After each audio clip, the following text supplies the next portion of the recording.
ദൈവം നമ്മളെ അനുഗ്രഹിക്കട്ടെ. കർത്താവിദാസനായിട്ട് ദൈവത്തിന് സ്തോത്രം ചെയ്യുന്നു. കടന്നു വന്ന എല്ലാ ജനങ്ങൾക്കായിട്ടും ദൈവത്തിന് സ്തോത്രം ചെയ്യുന്നു. പ്രിയ സാറ് കഴിഞ്ഞ കുറച്ച് ദിവസങ്ങൾക്ക് മുമ്പ് അടൂര് ടൗണിൽ നടന്ന ഒരു യോഗത്തിൽ വെച്ച് ഇങ്ങനെ എന്നെ ഈ മീറ്റിങ്ങിലേക്ക് ക്ഷണിക്കുവാനായിട്ടിടയായി തീർന്നു. അങ്ങനെ കടന്നു വരുവാൻ ദൈവം ഇടയാക്കി തോർത്ത് സ്തോത്രം ചെയ്യുന്നു. അനുഗ്രഹീതരായ ദൈവദാസന്മാരെല്ലാം ഇവിടെയുണ്ട്.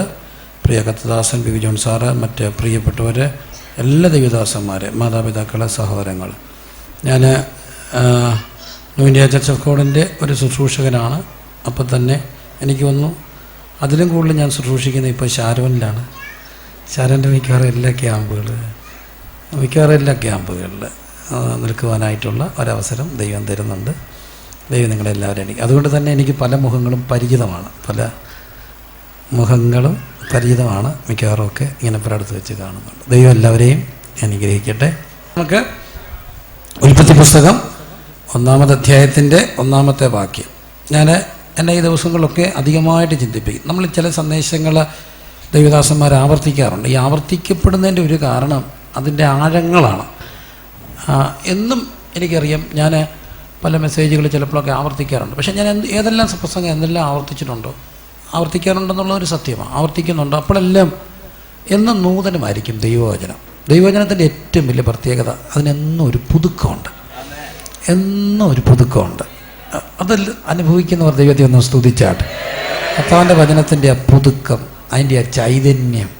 അതുകൊണ്ട് ഇന്ന് രാത്രിയിൽ ഞങ്ങളുടെ ശബ്ദം കേൾക്കുന്ന ബഹുമാന്യരായ പ്രിയപ്പെട്ടവരെ, ഈ ശബ്ദപരിധിക്കകത്തന്നെ ശ്രദ്ധിക്കുന്ന എല്ലാ നല്ലവരായ നാട്ടുകാരെ, ഞാൻ നിങ്ങൾക്ക് ഇന്ന് രാത്രിയിൽ ഒരു ഉറപ്പ് തരുന്നു. ഞങ്ങൾ മുറിക്കുന്നവരല്ല, ഞങ്ങളുടെ ജോലി മുറിക്കുകയല്ല, മത സാമുദായിക വികാരങ്ങളെ വ്രണപ്പെടുത്തുന്നവരല്ല. ഞങ്ങളുടെ ആലയങ്ങൾ ആർക്കും നോക്കാം, അവിടെ അങ്ങനെയുള്ള ഒരു സംവിധാനമില്ല. പിന്നെ ഞങ്ങൾ ചെയ്യുന്ന ഒരേ ഒരു ശുശ്രൂഷയുണ്ട്. മാനവജാതിക്ക് വേണ്ടി കൈകാലുകൾ തുളയ്ക്കപ്പെട്ട ഒരുവനോട് ചേർന്ന് ഇന്നുകൊണ്ട് സമൂഹത്തിൻ്റെ മുറിവിനെ കെട്ടുന്ന ഒരു സൗഖ്യദായക ശുശ്രൂഷയാണ് കർത്താവ് ഞങ്ങളെ ഏൽപ്പിച്ചിരിക്കുക. ഞങ്ങളാരെയും മുറിക്കില്ല. ഈ എളിയവൻ നിങ്ങൾക്ക് ഉറപ്പ് തരുന്നു, എൻ്റെ സന്ദേശം ആരെയും മുറിക്കില്ല. പക്ഷെ മുറിവ് കെട്ടുന്ന ഒരു സന്ദേശം ദൈവം ഞങ്ങളെ ഏൽപ്പിച്ചിട്ടുണ്ട്. നിങ്ങളുടെ ആത്മാവിൻ്റെ മുറിവിനെ, മനസ്സിൻ്റെ മുറിവിനെ, ശരീരത്തിൻ്റെ മുറിവിനെ കെട്ടുന്ന കർത്താവ് ഇന്ന് രാത്രി ഇവിടെ വന്നിട്ടുണ്ട്. അത് ആരെല്ലാം ഹൃദയം തുറന്ന് കേൾക്കുമോ അവർക്കെല്ലാം അത് അനുഗ്രഹമായിരിക്കും. മുൻവിധികൾ ഒരു പക്ഷേ ഉണ്ടാകാം. ആ മുൻവിധികളെ ഒരു നിമിഷ നേരത്തേക്കിന്, കുറേ നിമിഷങ്ങൾക്കേക്കിന് ഒന്ന് മാറ്റിവെച്ച് പരീക്ഷണത്തിനെങ്കിലും എന്താണെന്നറിയാനുള്ള ആ ഒരു തുറവിയിലെങ്കിലും ഈ ശബ്ദങ്ങളെ ശ്രദ്ധിക്കുവാൻ ഹൃദയത്തിൻ്റെ ഭാഷയിൽ അഭ്യർത്ഥിച്ചുകൊണ്ട് ഞാൻ വചന ശുശ്രൂഷയിലേക്ക് കർത്താവിൻ്റെ കൃപയിൽ ആശ്രയിച്ച് കടന്നു വരട്ടെ. മതി. ആദിയിൽ ദൈവം ആകാശവും ഭൂമിയും സൃഷ്ടിച്ചു. എല്ലാവരും ചേർന്ന് പറഞ്ഞാട്ട്, ആദിയിൽ ദൈവം ആകാശവും ഭൂമിയും സൃഷ്ടിച്ചു. ഞാൻ ഓരോ പ്രാവശ്യം പ്രസംഗിക്കും തോറും ദൈവം ഇത് എന്നോട് സംസാരിക്കുന്ന ഒരു വാക്യം. പ്രത്യേകിച്ച് ഞാനിന്ന് കടന്നു പോകുന്ന പല ജീവിത സാഹചര്യങ്ങളിലും ഇതെന്നെ ചിന്തിപ്പിക്കുന്നു. ആദിയിൽ ദൈവം ആകാശവും ഭൂമിയും സൃഷ്ടിച്ചു. ആദിയിൽ 66 പുസ്തകങ്ങളുള്ള വിശുദ്ധ വേദപുസ്തകം തുടങ്ങുകയാണ് ആദിയിൽ ദൈവം.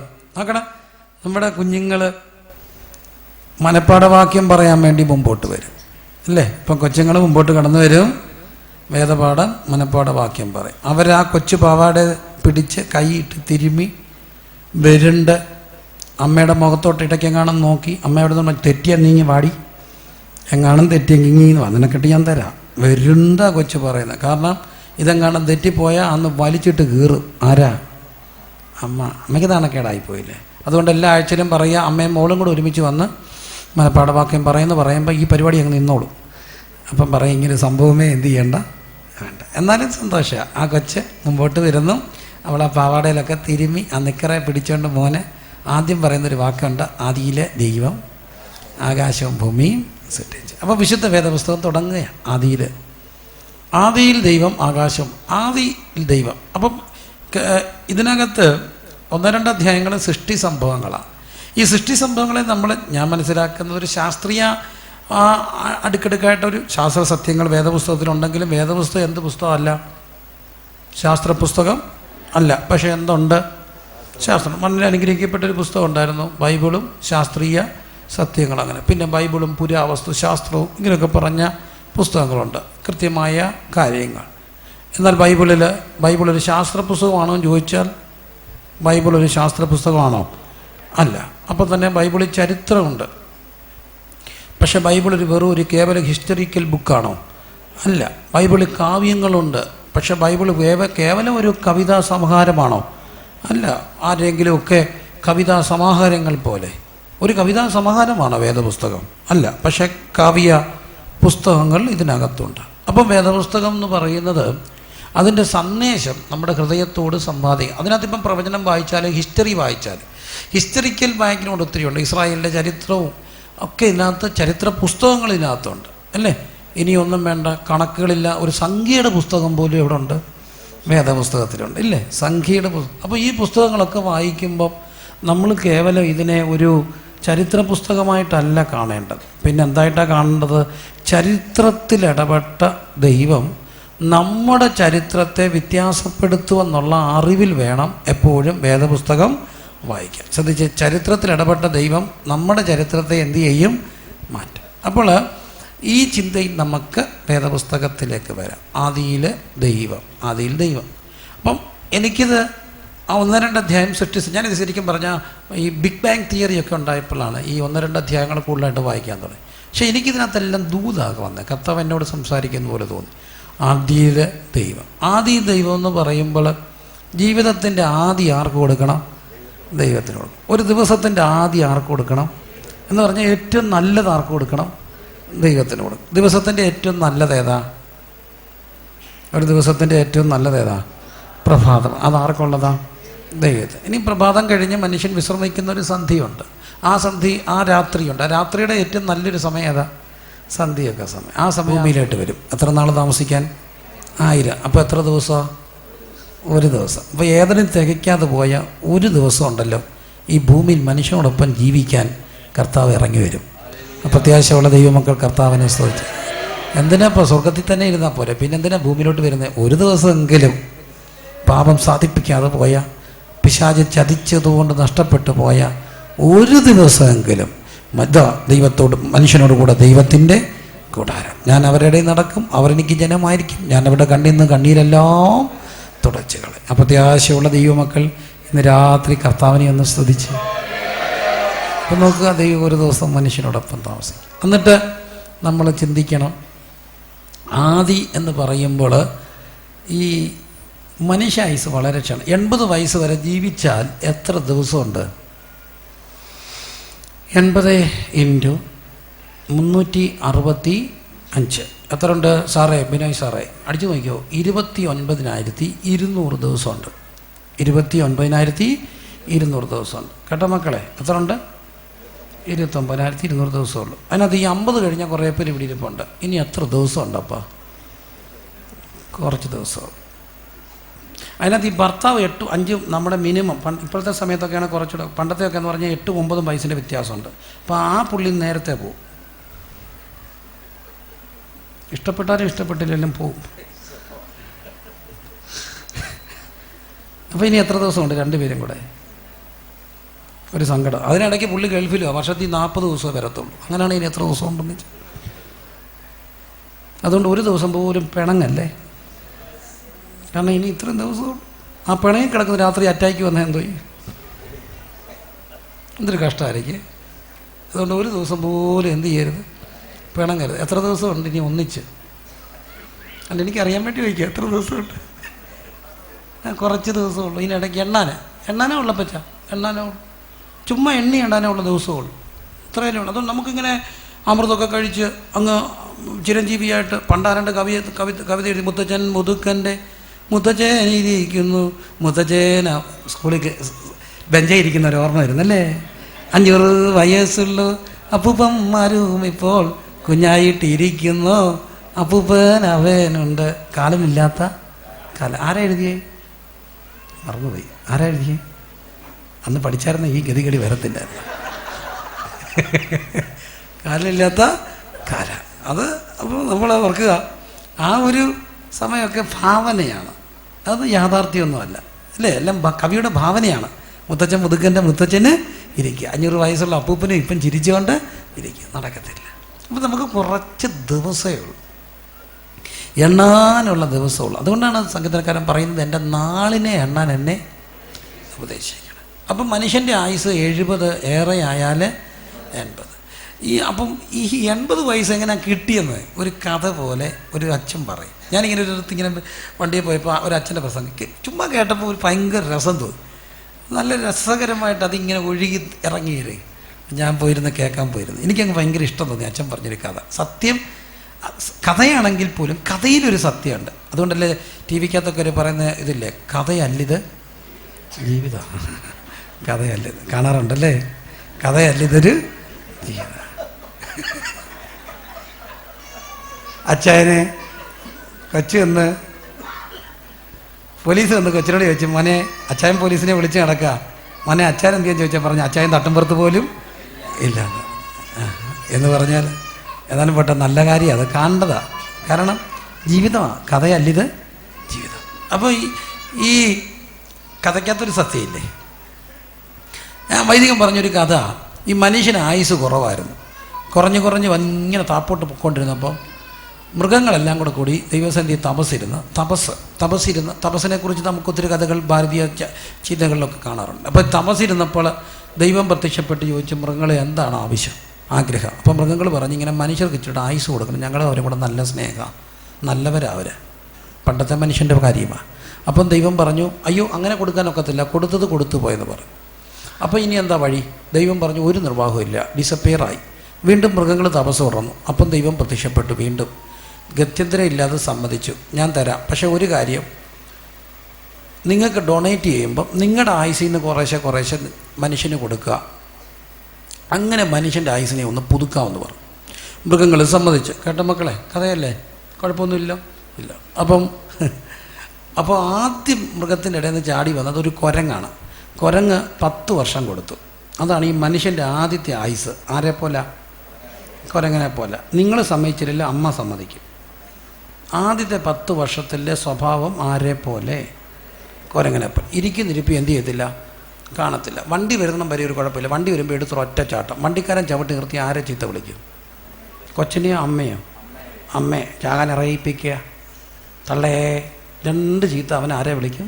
അമ്മയെ വിളിക്കും അല്ലേ. എന്തോ ഒരു പാടാണ് ഈ പ്രായത്തിൽ വളർത്താൻ. ഞങ്ങളുടെ അവിടെ റോഡ് തിരുവല്ല റാന്നി മെയിൻ റോഡാണ്. അപ്പോൾ ഈ ഇറങ്ങി ഇങ്ങനെ വരിക, ആ വെള്ളം എല്ലാം കൂടെ അവിടെ വരും. അപ്പോൾ അവിടെ എപ്പോഴും ഗട്ടറാണ്. റോഡിൻ്റെ ചർച്ചും ഹോളും വീടും എല്ലാം കൂടെ അടുത്ത്. അപ്പോൾ ആ റോഡ് ഭയങ്കര ഗട്ടർ, എപ്പോഴും അവിടെ ഗട്ടറാണ്. അപ്പോൾ ഞാനോർത്ത് ഒരു പ്രതിഷേധിക്കണം, വാഴ കുഴിച്ച് വെക്കണം, പ്രതിരോധിക്കണം എന്നൊക്കെ. പിന്നെ നമുക്കതൊന്നും ഒക്കത്തില്ല. അതുകൊണ്ടൊക്കെ ഇങ്ങനെ ഇരിക്കുമ്പോൾ വെള്ളം വന്ന് നിറഞ്ഞിരിക്കുക. കൊച്ചവനെ കാണുന്നില്ല, ഓടിച്ചെന്ന് തപ്പിയപ്പം തണ്ട അവിടെ നിന്ന് കിട്ടി. എവിടെ നിന്നറിയാം? സ്വിമ്മിംഗ് പൂളിൽ കിടക്കുക, നടുറോടി ഡട്ടറിനകത്ത്. അയ്യോ, അവനെ വലിച്ചു വെക്കാൻ പാണ്ടിലൂരി വന്ന് മണ്ടേ കൂടെ കയറിപ്പോത്തില്ലേ. അവൻ്റെ കുറ്റമല്ല, പ്രായമാണ്. ആരുടേതാ? കുരങ്ങൻ്റെത്. മുറ്റത്തൊരു സ്നാനക്കുളമുണ്ട്. സ്നാനപ്പെട്ട് കഴിഞ്ഞപ്പോൾ അന്ന് ഗ്രില്ലില്ലായിരുന്നു, പിന്നെ ഗ്രില്ല് വെച്ച്.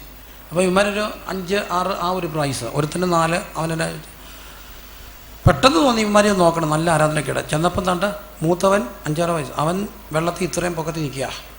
കൊച്ചവൻ അടുത്ത മേളത്തെ സ്റ്റെപ്പിൽ നിൽപ്പുണ്ട്. എവിടെ നീ എവിടെ പോവാം? അപ്പച്ചൻ സ്നാനപ്പെടുത്തിയില്ല, ഞാൻ ഇവനെ സ്നാനപ്പെടുത്താൻ പോവാം. ആരെ? കൊച്ചവനെ. മുഴുകൽ സ്നാനമേ, മിക്കവാറും മുങ്ങിയനെ. ഒറ്റ നിമിഷം കൊണ്ട് കിട്ടിയത് കൊണ്ട് രക്ഷപ്പെട്ടു. പ്രായമാണ്. ആരുടേതാ? കുരങ്ങൻ്റെത്. അമ്മ ഭയങ്കര മിടുക്കിയായിരുന്നു, സുന്ദരിയുമായിരുന്നു. ഇപ്പം തണ്ടങ്ങ് മെല്ലിച്ചു. ഒന്ന് ആരണ്ടി ചോദിച്ചു, എന്താ പറ്റിയാടി?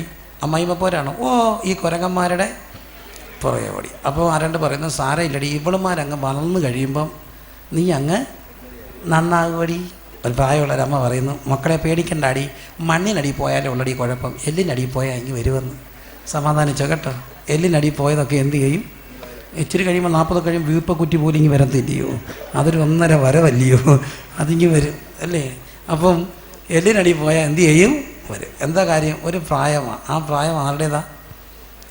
കുരങ്ങൻ്റെ. അത് കഴിഞ്ഞപ്പോൾ ഒരാൾ കൊടുത്തു, അതാരാ? കുതിരിയ. കൊടുത്തു 20. അതാണ് ഈ 10 മുതൽ 30 വരെയുള്ള പ്രായം. ആരുടേതാ?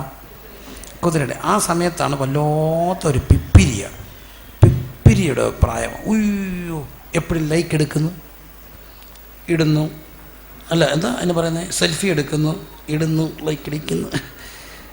ഈ കൂടുതൽ കണ്ണാടി നോക്കുന്ന പ്രായം ഏതാ? ഈ ഒരു പ്രായമാണ്. അന്നേരമാണ് ഈ പല്ല് കിളന്നെന്ന് തോന്നുന്നു, എൻ്റെ പല്ലേ എന്താ ഇടണം, കമ്പി. ഈ കമ്പി ഇടണ ഉറപ്പുള്ള 2 പല്ല് തല്ലി പൊട്ടിക്കണം. തലവേദന ജീവിതത്തിൽ മാറത്തില്ല. 1.5 വർഷം ഒന്നും കഴിക്കാനൊക്കത്തില്ല. ഇത് മുറുക്കുമ്പം ചിറിയെല്ലാം എന്തു ചെയ്യും, പൊട്ടും. എന്നിട്ട് ഈ കുഴപ്പമെല്ലാം ഇട്ട് എന്തിനാ? പല്ല് പൊങ്ങിയത് കൊണ്ടല്ല, കണ്ണാടി നോക്കുന്നുണ്ട്. അയ്യോ പല്ല് പൊങ്ങിയതല്ല കൊച്ചേ കുഴപ്പം, നീ എപ്പോഴും എവിടെ നോക്കുന്നുണ്ടാ. പിന്നെ വേറെ പണിയൊന്നുമില്ല. 10-15,000 രൂപ പല്ലും തല്ലി പൊട്ടിച്ചിട്ട് എന്തോ ഇട്ടേക്കുക, കമ്പിയിട്ട്. സമ്മതിക്കുമോ? ഇല്ല. അയ്യോ അത് ഒറ്റക്കമ്പി പോരാ, ഇങ്ങനത്തെ വേലി പോലത്തെ കഞ്ഞി എന്നിട്ട് ഇങ്ങനെ ഇരിക്കുന്ന കണ്ടിട്ടില്ലേ. എന്നാ കാര്യം? അവരെപ്പോഴും എവിടെ നോക്കുന്നേ? കണ്ണാടിയിലാണ് നോക്കുന്നത്. അപ്പോൾ ഇതൊരു പ്രായമാണ്. ബൈക്ക് കിട്ടി അങ്ങനെ പോകും മക്കളെ, അങ്ങ് പോവല്ലയോ, അങ്ങ് പോവുക. അതെങ്ങനെ പോകുന്നല്ല. ബൈക്ക് ഈ ഡ്രൈവിംഗ് എന്ന് പറയുന്നത് ഓടുന്ന വണ്ടിയെ നിയന്ത്രിക്കുകയാണോ അതോ വണ്ടി ഓടിക്കുകയാണോ? വണ്ടി ഗിയറിട്ട് സ്റ്റാർട്ട് ചെയ്ത് ഗിയറിലിട്ട് വണ്ടി എന്ത് ചെയ്തോളും, ഓടിക്കോളും. ഓടുന്ന വണ്ടിയെ ബ്രേക്കും ക്ലച്ചും ചവിട്ടാനാണ് എന്തോ പറയുന്നത്, ഡ്രൈവിംഗ് എന്ന് പറയുന്നത്. പക്ഷേ ഇവൻ അങ്ങ് പോവുക ബൈക്കും എടുത്തോണ്ട്. കാരണം എന്നാ, ഇവൻ ആരാ? കുതിരയ. ഈ കുതിര ഇരിക്കുന്ന സാധനം എന്താ? ബൈക്കിൻ്റെ പവർ എങ്ങനെയാണ് കണക്ക് കൂട്ടുന്നേ? Horse power. ആ ഹോഴ്സ് പവറിൻ്റെ മണ്ടയ്ക്ക് ഇരിക്കുന്നത് ആര്? ഹോഴ്സാണ്. ഹോഴ്സും കൂടെ റോഡിൽ ഇറങ്ങി അങ്ങനെ ഇരിക്കുക. അന്നേരമാണ് നാട്ടുകാരെ മുഖത്ത് വിരൽ വെക്കുന്നത്. അപ്പോൾ ആരാണ്ട് വിളിച്ച് വെച്ചേട്ടാ നീ ഇവിടെ പോവാ, അമ്മയ്ക്ക് വായുഗുളിക മേടിക്കാൻ പോകണം. അപ്പോൾ അവൻ പറഞ്ഞ അല്ല ചേട്ടാ ഈ മേടിച്ചുകൊണ്ട് വരും, ഒന്ന് കൊടുത്ത് മറിയുന്നേ, ഒന്ന് കൊണ്ട് കൊടുത്തിട്ട് വരട്ടെന്ന്. ഏതാ വായുഗുളിക മേടിക്കാൻ പോവല്ല, മേടിച്ചുകൊണ്ട് വരിക, കൊണ്ട് കൊടുക്കട്ടെന്ന്. അത് പ്രായമാണ്. ഏത് പ്രായം? കുതിരയുടെ ഒരു പ്രായം. ആ സമയത്താണ് ഈ റോഡിലൊക്കെ ഇറങ്ങുന്നത്. 1 തൊട്ട 10 തട്ടും, ഓർത്ത് കളിച്ചോ സൂക്ഷിച്ചോ. ഈ പോലീസിൻ്റെ അടി മേടിക്കുന്നതല്ല ഈ കുതിരയാണ്. മറ്റേ സെക്രട്ടറി അല്ല ഇവിടെ നിൽക്കുമെന്നറിയാം, ഏറ്റവും പുറകെ നിൽക്കും. ഓർത്ത് കളിച്ചോ സൂക്ഷിച്ചോ, അടി മേടിക്കൂ ഇല്ല. പാവങ്ങൾ ഇഷ്ടം പോലെ തല്ല് മേടിക്കും. ഈ തല്ല് മേടിക്കുന്നതും അടി ഉണ്ടാക്കുന്നതും പ്രണയം പൂത്തൊലയുന്നതും എല്ലാം ഏത് പ്രായമാണ്? കുതിരപ്രായം.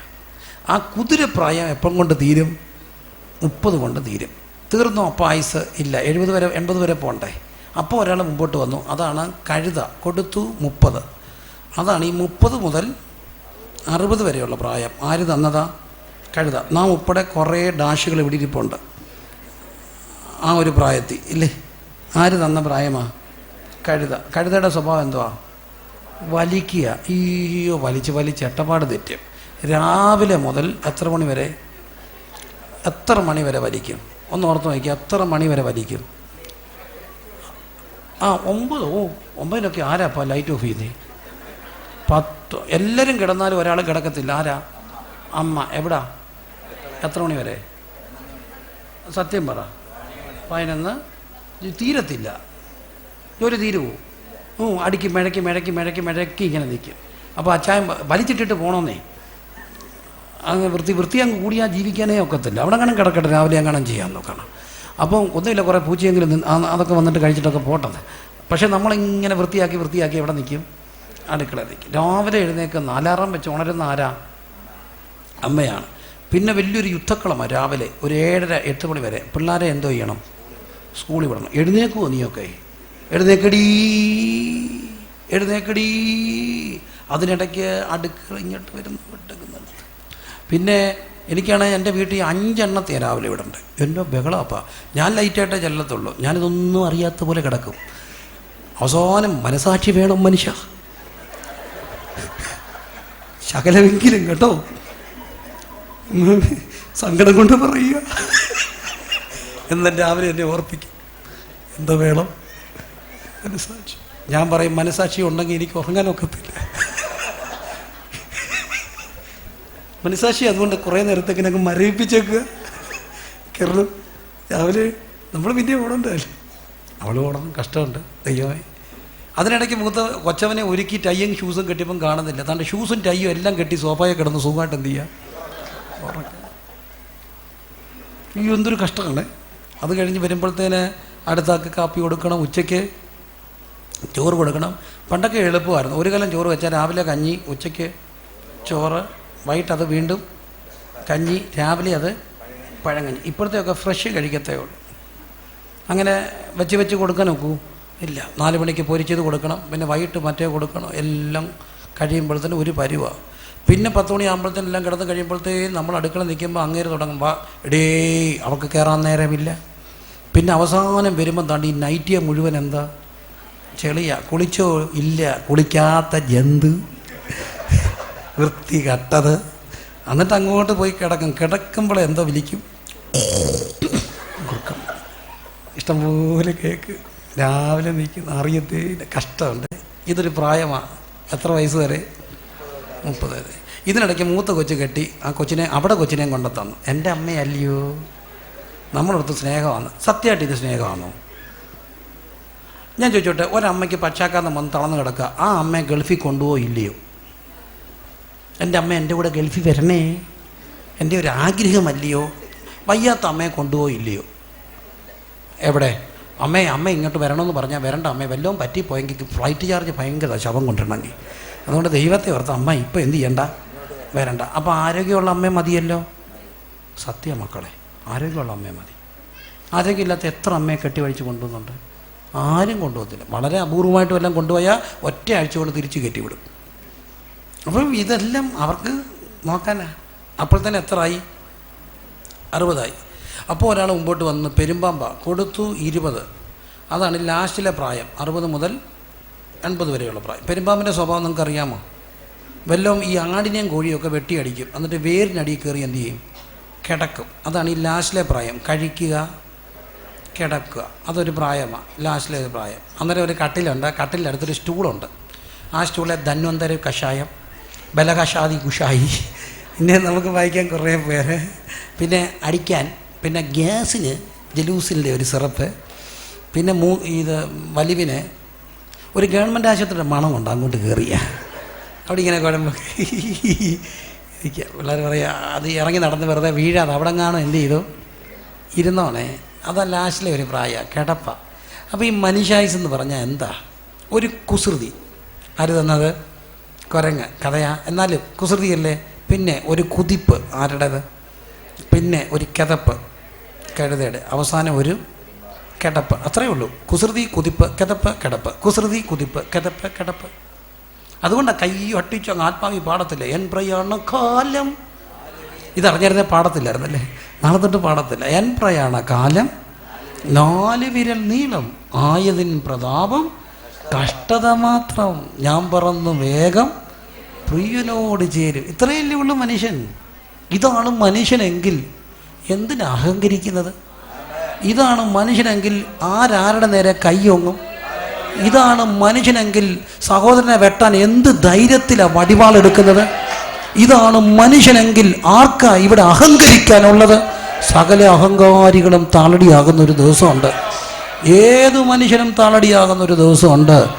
എന്നാൽ ഒരു കാര്യം ഞാൻ നിങ്ങളോട് പറയാം പ്രിയപ്പെട്ടവർ, ഈ മനുഷ്യൻ്റെ ആയുസ്സിൽ കുസൃതി വേറൊരു ലോകത്ത്, കുതിപ്പിൽ അവനൊരു വൈബ്രൻ്റായിട്ട് നടക്കുകയല്ലേ. കിതപ്പി നമ്മുടെ പ്രശ്നം നമുക്കാർക്കും എന്തോ ഇല്ല, നേരം ഇല്ല. പിന്നെ എല്ലാവരും ദൈവത്തെ അന്വേഷിക്കുന്ന ഒരു സീരിയസ് ആയിട്ട് കർത്താവിനെ അന്വേഷിക്കുന്ന സമയമുണ്ട്. എപ്പോഴാണ്? കിടപ്പില്ല അല്ലേ? എപ്പോഴാണ്? കിടപ്പില്ല. കിടപ്പില്ല.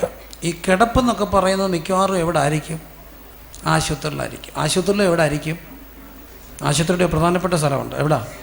ICUലായിരിക്കും. ICU എന്നുള്ളതിൻ്റെ ഫുൾ ഫോം അറിയാമെന്നൊരു ചേട്ടാ, ഒരു മോൻ ചോദിച്ചു, ചേട്ടാ ICUവിൻ്റെ ഫുൾ ഫോം അറിയാം? ഞാൻ പറഞ്ഞു ഇൻറ്റൻസീവ് കെയർ യൂണിറ്റ്. അല്ല ചേട്ടാ. ഞാൻ ചോദിച്ചെന്താ? ICU. ആരെ? ദൈവത്തെ കാണും. എവിടെ കിടന്നോണ്ടാ? ICU കിടന്നോണ്ട്. എൻ്റെ കർത്താവെ, പാസ്റ്റർമാരെല്ലാം വിളിച്ച് പ്രാർത്ഥനയാണ്. 4:30 മണിക്ക് 5 മണിക്ക് വിസിറ്റിന് അരമണിക്കൂർ പാസ്റ്റർ. പക്ഷേ ഇറങ്ങിയിട്ട് വേണം നമുക്ക് ഒരുമിച്ച് എന്തോ കൊടുക്കാൻ, ട്രാക്റ്റ് കൊടുക്കാൻ. ദൈവമേ, അന്നേരം ഇറങ്ങി വന്നിട്ട് എന്തോ ചെയ്യാൻ? ഞങ്ങൾ പ്രാർത്ഥിക്കും കഷ്ടപ്പെടുത്താതെ എന്ത് ചെയ്തോടെ വയ്ക്കണേ. അപ്പം പ്രാർത്ഥിക്കും എന്തോ ചെയ്യാൻ എൻ്റെ മുന്നേ. അപ്പോഴാണോ ഇത് അന്വേഷിക്കേണ്ടത്? അല്ല, ഇത് അന്വേഷിക്കേണ്ട ഒരു പ്രായമുണ്ട്. എപ്പോഴാണെന്നറിയാമോ? കുതിപ്പിൽ കർത്താവിനെ അന്വേഷിക്കണം. കുതിപ്പിൽ കർത്താവിനെ അന്വേഷിച്ചാൽ, കുതിപ്പിൽ ദൈവം ഒരു സീരിയസ് ആയ, കുതിപ്പിൻ്റെ ആരോഗ്യത്തിൽ പുസ്തകം എടുത്തുകൊണ്ട് നിന്നാൽ, യൗവന ദിശ കഴിഞ്ഞ് വാർദ്ധക്യം വന്നിടുമ്പോൾ കുനിഞ്ഞിടും ശരീര ജീവഭാരത്താൽ അന്ന് നരയ്ക്കുമ്പം ചുമക്കുന്ന ഒരു ദൈവമുണ്ട്. നരയ്ക്കുമ്പം ചുമക്കുന്ന ഒരു ദൈവമുണ്ട്. യൗവന ദിശ കഴിഞ്ഞു വാർദ്ധക്യം വന്നിടുമ്പോൾ കുനിഞ്ഞിടും ശരീര ജീവഭാരത്താൽ അപ്പോഴും വിടില്ലവൻ നടത്തും അന്ത്യത്തോളവും. വയ്ക്കുക നിൻ ഭാരമാവ. കരമടിച്ച് പാടിയേ. വയ്ക്കുക വയ്ക്കുക വയ്ക്കുക നിൻ പാദത്തിൽ. സംശയം കൂടാതെ ശ്വസിക്കുമെങ്കിൽ രക്ഷകൻ നിശ്ചയം സ്വതന്ത്രനാക്കുന്നു. സംശയം കൂടാതെ ശ്വസിക്കുമെങ്കിൽ രക്ഷകൻ നിശ്ചയം സ്വതന്ത്രനാക്കും. ഓ യൗവനാദിശ കഴിഞ്ഞു പ്രാർത്ഥിക്കാൻ നേടുമ്പോൾ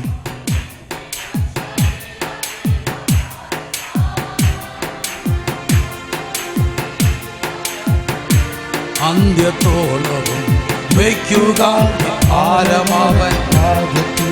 ഹല്ലേലൂയ. വയ്ക്കുക വയ്ക്കുക വയ്ക്കുക ഭാരമാവൻ പാദത്തിൽ. സംശയം കൂടാതെ വിശ്വസിക്കുമെങ്കിൽ നിശ്ചയം സംശയം കൂടാതെ വിശ്വസിക്കുമെങ്കിൽ നിശ്ചയം.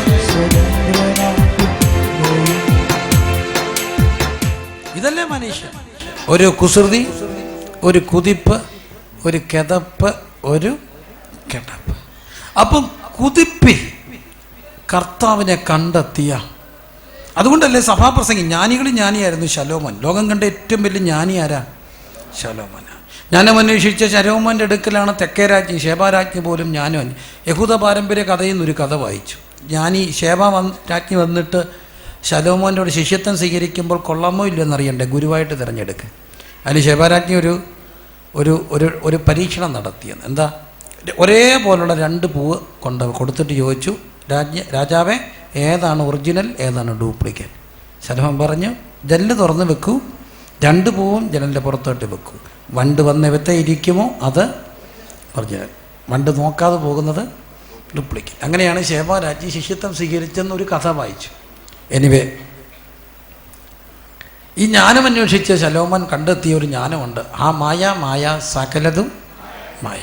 മായയാണെന്നെല്ലാം മായയാണെന്ന് കണ്ടെത്തിയ ജ്ഞാനി പറയുന്ന ജ്ഞാനവചസ്സുകൾ നമ്മൾ വേദപുസ്തകത്തിൽ നിന്ന് വായിക്കുമ്പോൾ സഭാപ്രസംഗിയുടെ പുസ്തകം 12-ാമത് അധ്യായം. വേഗത്തിൽ ഞാൻ മുമ്പോട്ട് പോകട്ടെ. സഭാപ്രസംഗിയുടെ പുസ്തകം 12-ാമത് അധ്യായത്തിൽ പറഞ്ഞിട്ടുണ്ട്, യൗവനക്കാര നിന്റെ യൗവനകാലത്ത് നിന്റെ സൃഷ്ടാവിനെ ഓർത്തുകൊള്ളുക. എന്തെന്നാൽ ദുർദിവസങ്ങൾ വരികയും നിനക്ക് ഇഷ്ടമില്ല എന്ന് നീ പറയുന്ന കാലം സമീപിക്കുകയും. വളരെ ഗൗരവമായിട്ട് ഓർക്കണം. യൗവനവും വാർദ്ധക്യവും തമ്മിൽ ഭയങ്കര വൈരുദ്ധ്യമാണ്. പക്ഷെ ബാല്യവും വാർദ്ധക്യവും തമ്മിൽ എന്തുണ്ട്? സമാനതയുണ്ട്. നോക്കിക്കോ, സത്യമാണ്. ബാല്യവും വാർദ്ധക്യവും തമ്മിൽ എന്തുണ്ട്? ബാല്യത്തിൽ പറഞ്ഞാൽ തിരിയത്തില്ല, വാർദ്ധക്യത്തിലും എന്ത് ചെയ്യത്തില്ല? തിരിയത്തില്ല. ബാല്യത്തിൽ പിടിച്ചോണ്ട് നടക്കും, വാർദ്ധക്യത്തിൽ പിടിച്ചോണ്ട് നടക്കും. വാർദ്ധക്യത്തിൽ കൊച്ചുമോനെ അപ്പച്ചൻ പിടിച്ചോണ്ട് നടക്കും, കുഞ്ഞിനെ അപ്പച്ചൻ പിടിച്ചോണ്ട് നടക്കും. അപ്പച്ചന് പ്രായമാകുമ്പോൾ അപ്പച്ചനെ ആര് പിടിച്ചോണ്ട് നടക്കും? കൊച്ചുമക്കൾ പിടിച്ചോണ്ട് നടക്കും. വാർദ്ധക്യത്തിൽ കോൺട്രാസ്റ്റാ, അല്ല സമാനതകളാ. ബാല്യത്തിൽ വഴക്ക് പറഞ്ഞപ്പോൾ ഇത് വേണം കഴിപ്പിക്കാൻ, വാർദ്ധക്യത്തിലും എന്തോ വേണ്ട? ഭക്ഷണം വേണ്ട. ബാല്യത്തിൽ നമ്മൾ എന്തോ ചെയ്യണം? പിള്ളേർക്ക് വാരി കൊടുക്കണം. വാർദ്ധക്യത്തിലും എന്ത് ചെയ്യണം? വാരി കൊടുക്കേണ്ടത്. എൻ്റെ അപ്പയ്ക്ക് തീരെ വയ്യ. മിക്കപ്പോഴും വഴക്കുണ്ടാക്കി, എന്തുമാത്രം വഴക്കുണ്ടാക്കി അവസാനം വാരി കൊടുത്താൽ 1-2 പറ്റ് കഴിക്കും. കാരണം വാർദ്ധക്യ. ഇനി നോക്കിക്കോ, ബാല്യത്തിൽ രാത്രി കൂടെ ഉണരും, വാർദ്ധക്യത്തിലും എന്തു ചെയ്യും? കുഞ്ഞായിരിക്കുമ്പോൾ 2 മണിക്കൂർ ഇടപെട്ടല്ലേ 3 മണിക്കൂർ ഇടപെട്ട് അമ്മ എഴുന്നേറ്റിട്ട് കിടന്നുകൊണ്ട് പാല് കൊടുക്കാനൊക്കത്തില്ല, നെറുകെ കയറും, പിന്നെ ഇരുന്നുകൊണ്ട് പാല് കൊടുക്കും. വാർദ്ധക്യത്തിലും രാത്രി കൂടെ എന്തു ചെയ്യും? എഴുന്നേക്കും, അല്ലേ? അപ്പോൾ നോക്കിക്കേ, ബാല്യത്തിൽ തന്നെ കിടക്കാൻ പേടിയാണ്, വാർദ്ധക്യത്തിലും കുറേ കഴിഞ്ഞാൽ തന്നെ കിടക്കാൻ ആരെങ്കിലും ഒരാൾ മുറിയിൽ എന്ത് ചെയ്യണം? കിടക്കുന്ന ഒരു സന്തോഷം, ഒരു ബലമാണ്. അപ്പോൾ നോക്കണം, ഇതെല്ലാം സമാനത. പക്ഷേ യൗവനവും വാർദ്ധക്യവും തമ്മിൽ ഭയങ്കര വൈരുദ്ധ്യങ്ങളാണ്. യൗവനത്തിൻ്റെ പ്രത്യേകത എല്ലാത്തിനോടും എന്ത് തോന്നും? ഇഷ്ടം തോന്നും. പക്ഷേ യൗവനക്കാരെ ഓർത്തണം, ഇഷ്ടം തോന്നുന്ന ഈ യൗവനം കർത്താവിന് കൊടുത്തില്ലെങ്കിൽ പറ്റുന്ന അബദ്ധങ്ങൾ അടുത്ത വാക്കി. മനുഷ്യൻ ഇത്രയേ ഉള്ളൂ. അന്ന് വീട്ടുകാവൽക്കാരെന്ത് ചെയ്യും? വിറയ്ക്കും. എന്ന് പറഞ്ഞാൽ മനുഷ്യൻ്റെ കൈ എന്ത് ചെയ്യും? വിറയ്ക്കും. ഇന്ന് കൈയുള്ള ആരോഗ്യമുള്ളവരുണ്ട്. ഡംബിൾസൊക്കെ എടുത്ത് നല്ല കൈയാണ്, ഉറച്ച കൈകളാണ്. അതുകൊണ്ട് ആർക്കിട്ട് ഒരെണ്ണം കൊടുക്കാൻ തോന്നും. കൊടുക്കാൻ തോന്നുമ്പോൾ ഓർത്തോണം, നാളെ ഈ കൈക്ക് പാർക്കിൻസൺസ് വന്ന് വിറയ്ക്കും. അതുകൊണ്ട് ആരുടെ നേരെ കൈ ചൂണ്ടരുത്, ഒറ്റ ആടെ നേരെ കൈ ചുരുട്ടരുത്. കാരണം ഈ കൈയും എന്ത് ചെയ്യും? വിറയ്ക്കും. ഇടിച്ചു വീഴ്ത്തിയ ഒരു കരങ്ങൾ ഞാൻ കണ്ടു. മുഹമ്മദ് അലി അദ്ദേഹത്തിൻ്റെ അവസാനത്തെ ഗോതായി കിടന്നുകൊണ്ട് ചോദിച്ച ഒരു ചോദ്യമുണ്ട്, ആരുണ്ട് എനിക്ക് ഇടിച്ചു വീഴ്ത്താൻ? ലോകം തേങ്ങി ഒരു ഒളിമ്പിക്സിന് ദീപശിഖ കടിക്കാൻ പോലും കഴിയാതെ പാർക്കിൻസൺസ് എന്ന അസുഖം വന്ന് തൻ്റെ കൈകൾ വിറയ്ക്കുന്ന കണ്ടപ്പോൾ ഗുസ്തിച്ചാമൻ, ഇന്ത്യയുടെ അഭിമാനം ഗാമ ഗോതയിൽ എതിരാളികളെ മലർത്തിയടിച്ചവൻ പത്രക്കാർ കണ്ടെത്തി എവിടെയോ ഈച്ചയെ ആട്ടി ഓടിക്കാൻ പോലും വയ്യാതെ കിടക്കുന്നത്. വീട്ടു കാവൽക്കാർ എന്തു ചെയ്യും? വിറയ്ക്കും. അടുത്തത് ബലവാന്മാർ എന്തു ചെയ്യും? കുനിയും. ഇന്ന് ചെറുപ്പക്കാരുടെ തൊട്ടെല്ലാം പ്രശ്നമാണ്. നടുവിനെന്താ പ്രശ്നം? നടുവേദനയുള്ള ആർക്കാൻ ചോദിക്കേണ്ട, നടുവേദന ഇല്ലാത്തവരൊന്ന് കൈവെക്കാൻ പറഞ്ഞാൽ മതി. ഒരുപാട് പേർക്കെല്ലാം എന്തുണ്ട്? നടുവേദനയാണ്. നല്ല കട്ടിൽ മാറ്റിയിട്ട് പല കട്ടിലേക്ക് കിടക്കുക, എന്തിനാ കെട്ടപ്പെട്ട് കിടക്കുന്നത്? എല്ലാവർക്കും എന്താ? നടുവേദനയാണ് അല്ലേ? അതുകൊണ്ട് മിക്ക ഓർത്തോപീഡിക് മെത്തയ്ക്കൊക്കെ എന്തോ ചിലവാണ്. കാരണം എല്ലാവർക്കും എന്താ? നടുവേദന. അപ്പോൾ ഈ നടുവേദനയൊക്കെ വരുമ്പോൾ ആദ്യം എക്സ്റേ എടുത്തപ്പം പിന്നെ ഒരു MRI ചെയ്യാൻ പറഞ്ഞു. MRI ചെയ്തിട്ട് നമ്മൾ ഡോക്ടറെ അടുത്ത് പോയി. വലിയ അറിവൊന്നും നമുക്ക് മെഡിക്കലി ഇല്ലല്ലോ. അപ്പം ഡോക്ടർ അങ്ങോട്ട് വന്നിട്ട് പറഞ്ഞു ഇരിക്കും മാടമെന്നൊക്കെ പറഞ്ഞിട്ട് ഈ സാധനം എടുത്തിട്ട് ഒരു വെള്ള ലൈറ്റുള്ള ഒരു സാധനത്തിലോട്ട് കയറ്റി വെക്കും. എക്സ്റേ ഒക്കെ കാണിക്കത്തില്ലേ? കാണിച്ചിട്ട് നമ്മളോട് ചോദിക്കുക, ഇത് കണ്ടോ? ഇതാണ് L4, ഇതാണ് L5. കണ്ടോ? ഈ ഞരമ്പ് കണ്ടോ? ഇത് കണ്ടോ? ഇത് ഇങ്ങോട്ട് വന്നാണ് വിഷയം. അതുകൊണ്ട് എത്രയും പെട്ടെന്ന് എന്തോ ചെയ്യണം? ഓപ്പറേഷൻ ചെയ്യണം. മനസ്സിലായോ? മനസ്സിലായോ? അല്ല, എനിക്കറിയാൻ വേണ്ടി ചോദിക്കാം. മനസ്സിലായല്ലോ? ഇതാണ് സംഭവം. ഏത്? ഇത് എന്തോ പക്ഷെ എല്ലാം എന്തായി? ഇനിയും വല്ലതും അറിയണോ? വേണ്ട. ഇതാണ് സംഭവം. അവർ പറഞ്ഞതെല്ലാം നമുക്ക് എന്തായി? മനസ്സിലായി. അതുകൊണ്ട് എന്തോ ചെയ്യണം? ഓപ്പറേഷൻ. അപ്പോൾ ഈ ഓപ്പറേഷൻ ചെയ്യാൻ വന്നപ്പോൾ ഒരു പേടി. അപ്പോൾ ആരാണ്ട് പറഞ്ഞ് ആയുർവേദത്തിൽ പോകാൻ പറഞ്ഞു. ആയുർവേദത്തിൽ ചെന്ന് കുറച്ചാൾ നോക്കിയിട്ട് എന്ത് ചെയ്താൽ മതി? ആയുർവേദം എന്ത് പഞ്ചനക്ഷത്ര ഹോട്ടലുകൾ വെല്ലുന്ന 5 സ്റ്റാർ ഹോട്ടലുകളെ പോലെ കിടക്കുകയല്ലയോ ആയുർവേദം. അവിടെ ചെന്നപ്പോൾ അവർ പറഞ്ഞു ആദ്യം ഉഴിയാണ്, 7 ഉഴി, അത് കഴിഞ്ഞ് 7 കിഴി. ഉഴിയൊക്കെ എന്നെ സുഖമാണെന്നറിയാം. എണ്ണത്തോണിക്കാണ് ഉഴിഞ്ഞില്ലേ, എൻ്റെ സുഖമായിട്ട് ഉറങ്ങും. പിന്നെ അത് ചൂടുവെള്ളത്തിലൊരു കുളി, പിന്നെ കിഴി 7 ലെയറേണ്ട തൊക്കിനെന്നൊക്കെ പറഞ്ഞ് അതിൻ്റെ ഇടയ്ക്കോട്ടെല്ലാം ചുഴിഞ്ഞ് കയറി ചെല്ലുന്ന കിഴി മരുന്ന്, കിഴി മണലൊക്കെ ഇട്ട് കുത്തി. അന്നേരം സുഖമായിരുന്നു. പിന്നെ അവസാനമുണ്ട് പിഴി, പോക്കറ്റാണേ. അല്ലെങ്കിൽ ആശുപത്രി കയറിയാൽ ഇതാണ് ഉഴി, കിഴി, പിഴി. പാത്ത് വെച്ചോ, കുഴപ്പമൊന്നുമില്ല. അവസാനം എല്ലാം പിഴി മൊത്തം പോകും. 2-3 വട്ടം ആശുപത്രി കയറിയാൽ എല്ലാം എന്തോ ചെയ്യും? പിഴി. ഉഴി, കിഴി, പിഴി. ക്ഷമിക്കണേ, സത്യമല്ലേ? ഉഴിയും കിഴിയും പിഴിയും കഴിയുമ്പോൾ തീർന്നില്ലയോ? അത്രയേ ഉള്ളൂ. അപ്പം നോക്കണം, ബലവാന്മാർ എന്ത് ചെയ്യും? കുനിയും. അരയ്ക്കുന്നവർ ചുരുക്കമാകിയാൽ അതെന്താ? പല്ലെന്ത് ചെയ്യും? പൊഴിയും. പിന്നെ അടുത്തത് അരയ്ക്കുന്ന ശബ്ദം മന്ദമാകും. കിളിവാതിൽ കൂടെ നോക്കുന്നവർ അന്ധന്മാരാകും. തെരുവിലെ കഥകൾ എന്ത് ചെയ്യും? അടയും. കിളിവാതിൽ കൂടെ നോക്കുന്നവർ ഇന്ന് ഭയങ്കര അസുഖമാണ്. കേരളത്തിൻ്റെ ഏറ്റവും വലിയ പ്രശ്നമാണ് ഡയബറ്റിക് ആദ്യം ബാധിക്കുന്ന 2 അവയവങ്ങളുണ്ട്. ഒന്ന് എന്തൊക്കെയാണ്? കണ്ണും കിഡ്നിയും അല്ലേ? Diabetic retinopathy. പിന്നെ കണ്ണി പ്രഷർ, ഞരമ്പ് ചുരുങ്ങുന്നു. തെരുവിലെ കഥകൾ എന്തു ചെയ്യും? കിളിവാതിൽ കൂടെ നോക്കുന്നവർ അന്തം. ഇന്നെല്ലാം അൺലിമിറ്റഡ് ജിയോ സിമ്മിനകത്ത് കയറി കുത്തിപ്പിടിച്ചിരുന്ന് കാണുക. അൺലിമിറ്റഡ് കണ്ട് രാത്രി മുഴുവൻ പകലാക്ക്. കുറേ കഴിയുമ്പോൾ ഒന്നും കാണണ്ട, അന്നൊന്നും കാണണ്ട. അങ്ങനെ എല്ലാം വെളുത്തിരിക്കും. മൊത്തം എന്തു ചെയ്യും? കിളിവാതിൽ കൂടെ നോക്കുന്നവരെല്ലാം എന്താകും? പിന്നെ തെരുവിലെ കഥകളെല്ലാം എന്തു ചെയ്യും? അതെന്താ? ഇന്ന് പിള്ളേരെല്ലാം നോക്കിക്കുക മക്കളെ, ഒരു ഫോണുമുണ്ട്, ഒരു വള്ളിയുമുണ്ട്, ഒരു വയറുമുണ്ട്. അതെല്ലാം എവിടെ ഇരിക്കുക? ചെവിക്കകത്ത്. ഈ ചെവിക്കകത്ത് കേൾക്കുന്ന എന്താ? കൃപയേറും കർത്താവിലൻ വിശ്വാസമാണോ? ഒന്നുമല്ല. പിന്നെ ഭയങ്കര ഇടിയാണ്. ഡണ്ടോ അല്ലയോ? ഡിൻഡോ ഡിൻഡോ ഡിൻഡോ ഡിൻഡോ ഡിൻഡോ എന്നുള്ള ഇടിയുള്ള പാട്ടുകളാണ്. ഈ ഇടിയുള്ള പാട്ടെല്ലാം കേട്ട് എന്തോ പോകും? തെരുവിലെ കഥകളെല്ലാം അടയും. പിന്നെ നോക്കിക്കേ, അരയ്ക്കുന്ന ശബ്ദം മന്ദമാകും. പക്ഷികളുടെ ശബ്ദത്തെങ്കിൽ എന്ത് ചെയ്തു പോകും? ഉണർന്നു പോകും. പക്ഷിയുടെ ശബ്ദത്തെ ഉണർന്നു പറഞ്ഞാൽ ഇത് വലിയൊരു വൈരുദ്ധ്യമാണ്. പിള്ളേർ ഇപ്പോൾ അവധിയല്ലയോ, നേരം വെളുത്താൽ എന്ത് ചെയ്യത്തില്ല? എഴുന്നേക്കത്തില്ല. വിളിച്ചില്ലേ എത്ര മണി വരെ കിടക്കാടാ? രാവിലെ അമ്മ വിളിച്ചില്ലേ എത്ര മണി വരെ കിടക്കാം? സത്യം പറ. 9, മോട്ട ഇച്ചിരി സത്യം പറ, സ്നേഹത്തെ സ്പീക്ക് ട്രൂത്ത് ഇൻ ലവ്. ഒരു 12-11 മണി വരെ കിടക്കത്തില്ലേ? വരുന്നണിയൊക്കെ ഇങ്ങനെ ഈത്തയൊക്കെ വാറ്റി എഴുന്നേറ്റ് വരും, മര്യാദയില്ലാതെ അല്ലേ? അവരെല്ലാം ഉറങ്ങിക്കോണം കേട്ടോ. ഇപ്പോൾ ഉറങ്ങണേ, കുറേ കഴിയുമ്പോൾ 2 മണിയാകുമ്പോൾ എഴുന്നേറ്റിരിക്കും. മക്കളെ നേരം വെളുത്തോടി, നമുക്ക് പോയേക്കാം, കുറ്റമല്ല. രാവിലെ എന്തു ചെയ്യും? ഉണരും. ഈ ഉണർന്ന ഒരു കുഴപ്പമുണ്ട്. ഈ ഉണർന്നവർക്കൊരു പ്രശ്നം എന്നാണെന്നറിയാമോ? ഏറ്റവും ദേഷ്യം ആരെ കാണുന്നേ? ഉയ്യോ, 2 കൂട്ടർക്ക് ദേഷ്യമെന്നാണ് പറയുന്നത്. അത് സത്യമല്ലേ? ഈ ഉറങ്ങുന്നവരെ കാണുന്നതും കുളിച്ചവർക്ക് കുളിക്കാത്തവർ, ഒരിക്കലും കുളിക്കാത്ത ചേട്ടായി ഒന്ന് കുളിച്ച് പോയെങ്കിൽ അന്ന് വലിയ പ്രശ്നമായിരിക്കും. കാരണം പുള്ളി എന്ത് ചെയ്തു? കുളിച്ചാൽ പിന്നെ കുളിക്കാത്തവരെ കാണുന്നതും ഉണർന്നവർക്ക് ഉറങ്ങുന്നത്. ഉണർന്നു കഴിഞ്ഞാൽ പിന്നെ ഈ അപ്പച്ചൻ എന്തോ ചെയ്യും? അപ്പച്ചൻ കഥ തുറക്കും, കഥ കടയ്ക്കും, ലൈറ്റ് ഇടും, ലൈറ്റ് ഓഫ് ആക്കും, ടപ്പ് തുറക്കും, ടപ്പ് ഉടയ്ക്കും, കഥ തുറക്കുന്ന ശബ്ദം ഉണ്ടാക്കും. എന്തിനാ? ഉണരാ. അപ്പോൾ അമ്മച്ചി പറയും, മുതുക്കനോട്ട് ഉറക്കമില്ല, ബാക്കിയുള്ളതിനോട്ട് ഇയാൾക്ക് ഉറക്കമില്ലല്ലോ, എനിക്ക് ഉറങ്ങണ്ടായോ? എനിക്ക് മനുഷ്യ നിങ്ങൾ പിന്നെ പകരം മുഴുവൻ കിടന്നുറങ്ങും. അന്നേരം എനിക്ക് കിടന്ന് എന്ത് ചെയ്യാനൊക്കെ? ഉറങ്ങാനൊക്കെ. ഉറങ്ങോ? അയ്യോ എന്തൊരു പാടാന്നറിയോ ഉറക്കം വരാതെ ലോകത്തിലെ ഏറ്റവും വലിയ ലക്ഷറി എന്ന് പറഞ്ഞാൽ എന്താ? ഉറക്കം. ഈ ഉണർന്ന് കിടന്ന ഒരു കുഴപ്പമുണ്ട്. അതുവഴി ഒരാൾ നടക്കുന്ന പോലെ തോന്നും, ഇവിടെ ഒരാൾ മുട്ടുന്ന തോന്നും, അവിടെ ഒരാൾ പൊട്ടുന്ന തോന്നും. ഉണർന്ന് കിടന്ന ഉറങ്ങിപ്പോയതൊന്നും ഒരു വിഷയമല്ല.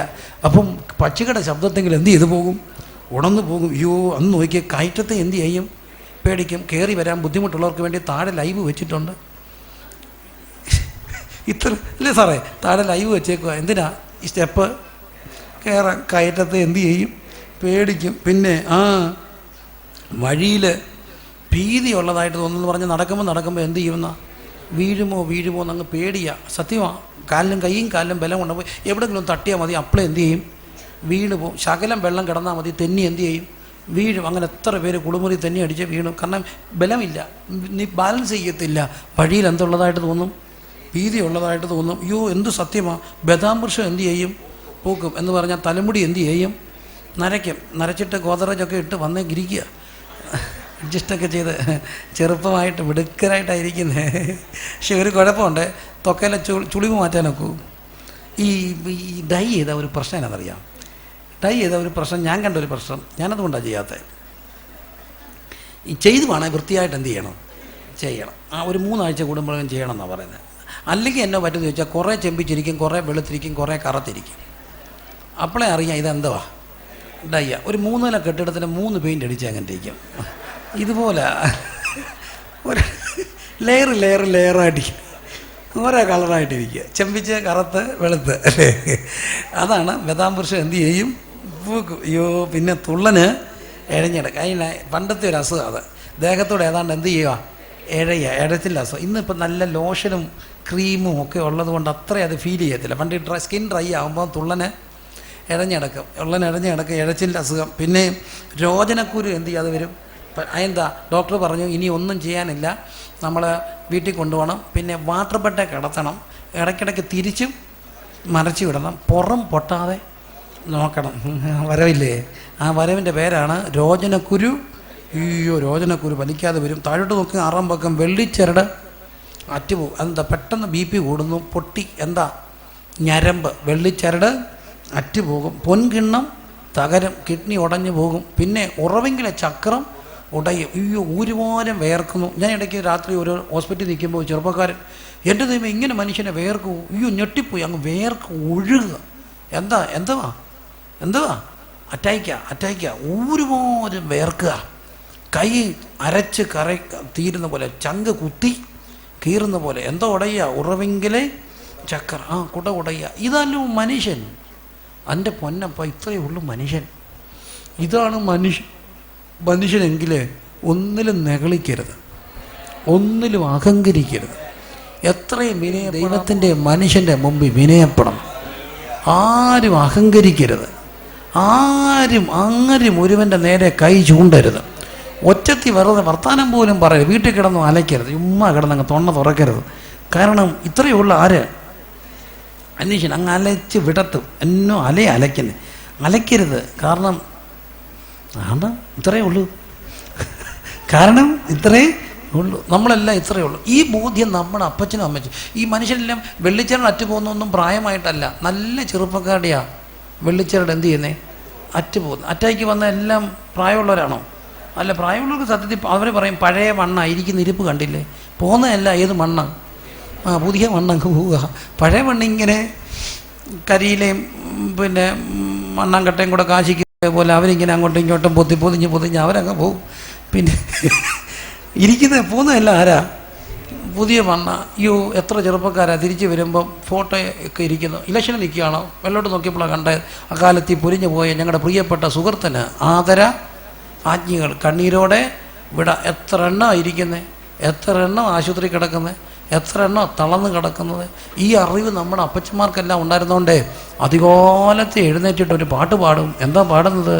ഇന്നലെ ഭൂവിൽ പാർത്തിരുന്ന എത്ര പേർ ലോകം വിട്ടുപോയി, എന്നാലോ നമുക്കൊരു നാൾ കൂടെ പ്രിയനെ പാടി സ്തുതിപ്പാൻ. കർത്താവേ, എത്ര വലുതൊരു പാട്ടാ. അടുത്തൊരു ലൈനുണ്ട്, എന്താ? കൊടുങ്കാറ്റുണ്ടി വനദേശത്ത് പ്രിയനെ എന്നെ വിടല്ലേ, കൊതിയോടെ ഞാൻ വരുന്നേ, എൻ്റെ സങ്കടം അങ്ങ് തീർക്കണേ. കൈ ഉയർത്തിയൊന്ന് പാടിക്കേ. കൊടുങ്കാറ്റുണ്ടി വനദേശത്ത് എന്നെ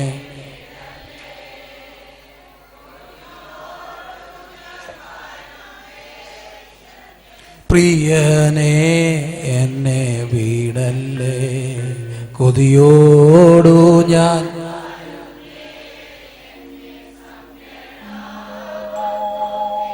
വല്ലാത്തൊരു ലോകമാ ഈ ലോകത്ത്. ഒരു കാര്യം മാത്രമേ ഉറപ്പുള്ളൂ, ആദ്യ ദൈവത്തിന് കൊടുത്താൽ അന്ത്യത്തിലും ചുമക്കുന്നൊരു ദൈവമുണ്ട്. അതുകൊണ്ട് എപ്പം ജീവിതം ദൈവത്തിന് കൊടുക്കണം. ആരോഗ്യമുള്ളപ്പം, കൈ വിറയ്ക്കാത്തപ്പം, ബണ്ടുവിന് ആരോഗ്യം കുനിയാത്തപ്പം, പ്രിയപ്പെട്ടവരെ പൊൻകിണ്ണം തകരുന്നതിന് മുമ്പ്, വെള്ളിച്ചരുടെ ബീപ്പി കീറി പൊട്ടിപ്പോകുന്നതിന് മുമ്പ് കണ്ടെത്തേണ്ട ഒരു യാഥാർത്ഥ്യം, ഈ ബലഹീന കരത്തെ ദൈവത്തിൻ്റെ കരത്തിലോട്ട് കൊടുത്താൽ ഒറ്റ കാര്യം ഉറപ്പ്, നിത്യതയും ഇവിടുത്തെ ജീവിതവും ഉറപ്പ്. തലയിലെ മുടികൾ പോലും എന്തു ചെയ്യും? എണ്ണപ്പെട്ടിരിക്കുക. ആദ്യ ദൈവത്തിന് കൊടുത്ത അന്ത്യവും അത്ഭുതമായിരിക്കും. ആദ്യ ദൈവത്തിന് കൊടുത്ത അന്ത്യം അത്ഭുതമായി. അപ്പോൾ ആദ്യ ദൈവത്തിന് കൊടുത്ത അന്ത്യം അത്ഭുതമാകുന്നത് എന്തുകൊണ്ടാണ്? അന്ത്യം പല മനുഷ്യർക്കും ഭീകരമാണ്. മരണത്തെ മനുഷ്യൻ പേടിക്കുന്ന ഒരു സമൂഹത്തിലാണ് നമ്മൾ ജീവിക്കുന്നത്.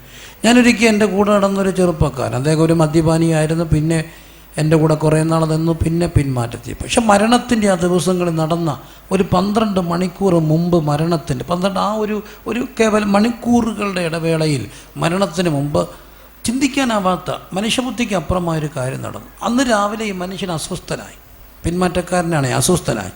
ഇങ്ങനെ കട്ടിലിൻ്റെ കീഴയിലൊക്കെ കയറിയിരിക്കുക, വീട്ടിൽ നിന്ന് ഇറങ്ങി വരത്തില്ല. കട്ടിലിൻ്റെ കീഴെ കയറിയിരുന്ന് 2 കൈയും കൂപ്പി പറയുന്നൊരു കാര്യമുണ്ട്, എന്നെ രക്ഷിക്കണം. എന്നെച്ചാ താണ്ട് എന്നെ കൊണ്ടുപോകാൻ വേണ്ടി ആൾക്കാർ വന്നേക്കാം. അവരുടെ കയ്യിലെല്ലാം കയറാ, കണ്ടോ? നിങ്ങൾക്ക് കാണത്തില്ലേ? എവിടെ? ഇവിടെങ്ങും ആരുമില്ല. ബാച്ചാ, അയ്യോ കാണാം, താണ്ട് വരിക. അയ്യോ എന്ത് മനുഷ്യൻ, ഓട്ടോയിലും കാറയിലും എല്ലാം വരിക. അവിടെ എല്ലാം കൈ കയറുണ്ട്. എന്നെ കെട്ടിക്കൊണ്ട് പോമേ, എന്നെ കെട്ടിക്കൊണ്ട് പോമേ. എന്നെ കൊണ്ടുപോകല്ലെന്ന് പറ, എന്നെ കൊണ്ടുപോകല്ലേ, എന്നെ കൊണ്ടുപോകല്ലേ. ഇതെന്താ വട്ടാണോ? അത് കഴിഞ്ഞ് എപ്പോഴോ ഇറങ്ങിയിട്ട് നടന്നു പോയപ്പോൾ ആരോ പറഞ്ഞ് അടിക്കാൻ പോവാ. അടിച്ച അയാളങ്ങനെ നോർമലായിക്കോളും. കിട്ടാത്തതിൻ്റെ ഒരു വിഭ്രാന്തിയാണ്. ഇത്രയേ ഓർത്തുള്ളൂ. പക്ഷെ പിന്നെ ആ മനുഷ്യനെ ആരും കണ്ടില്ല.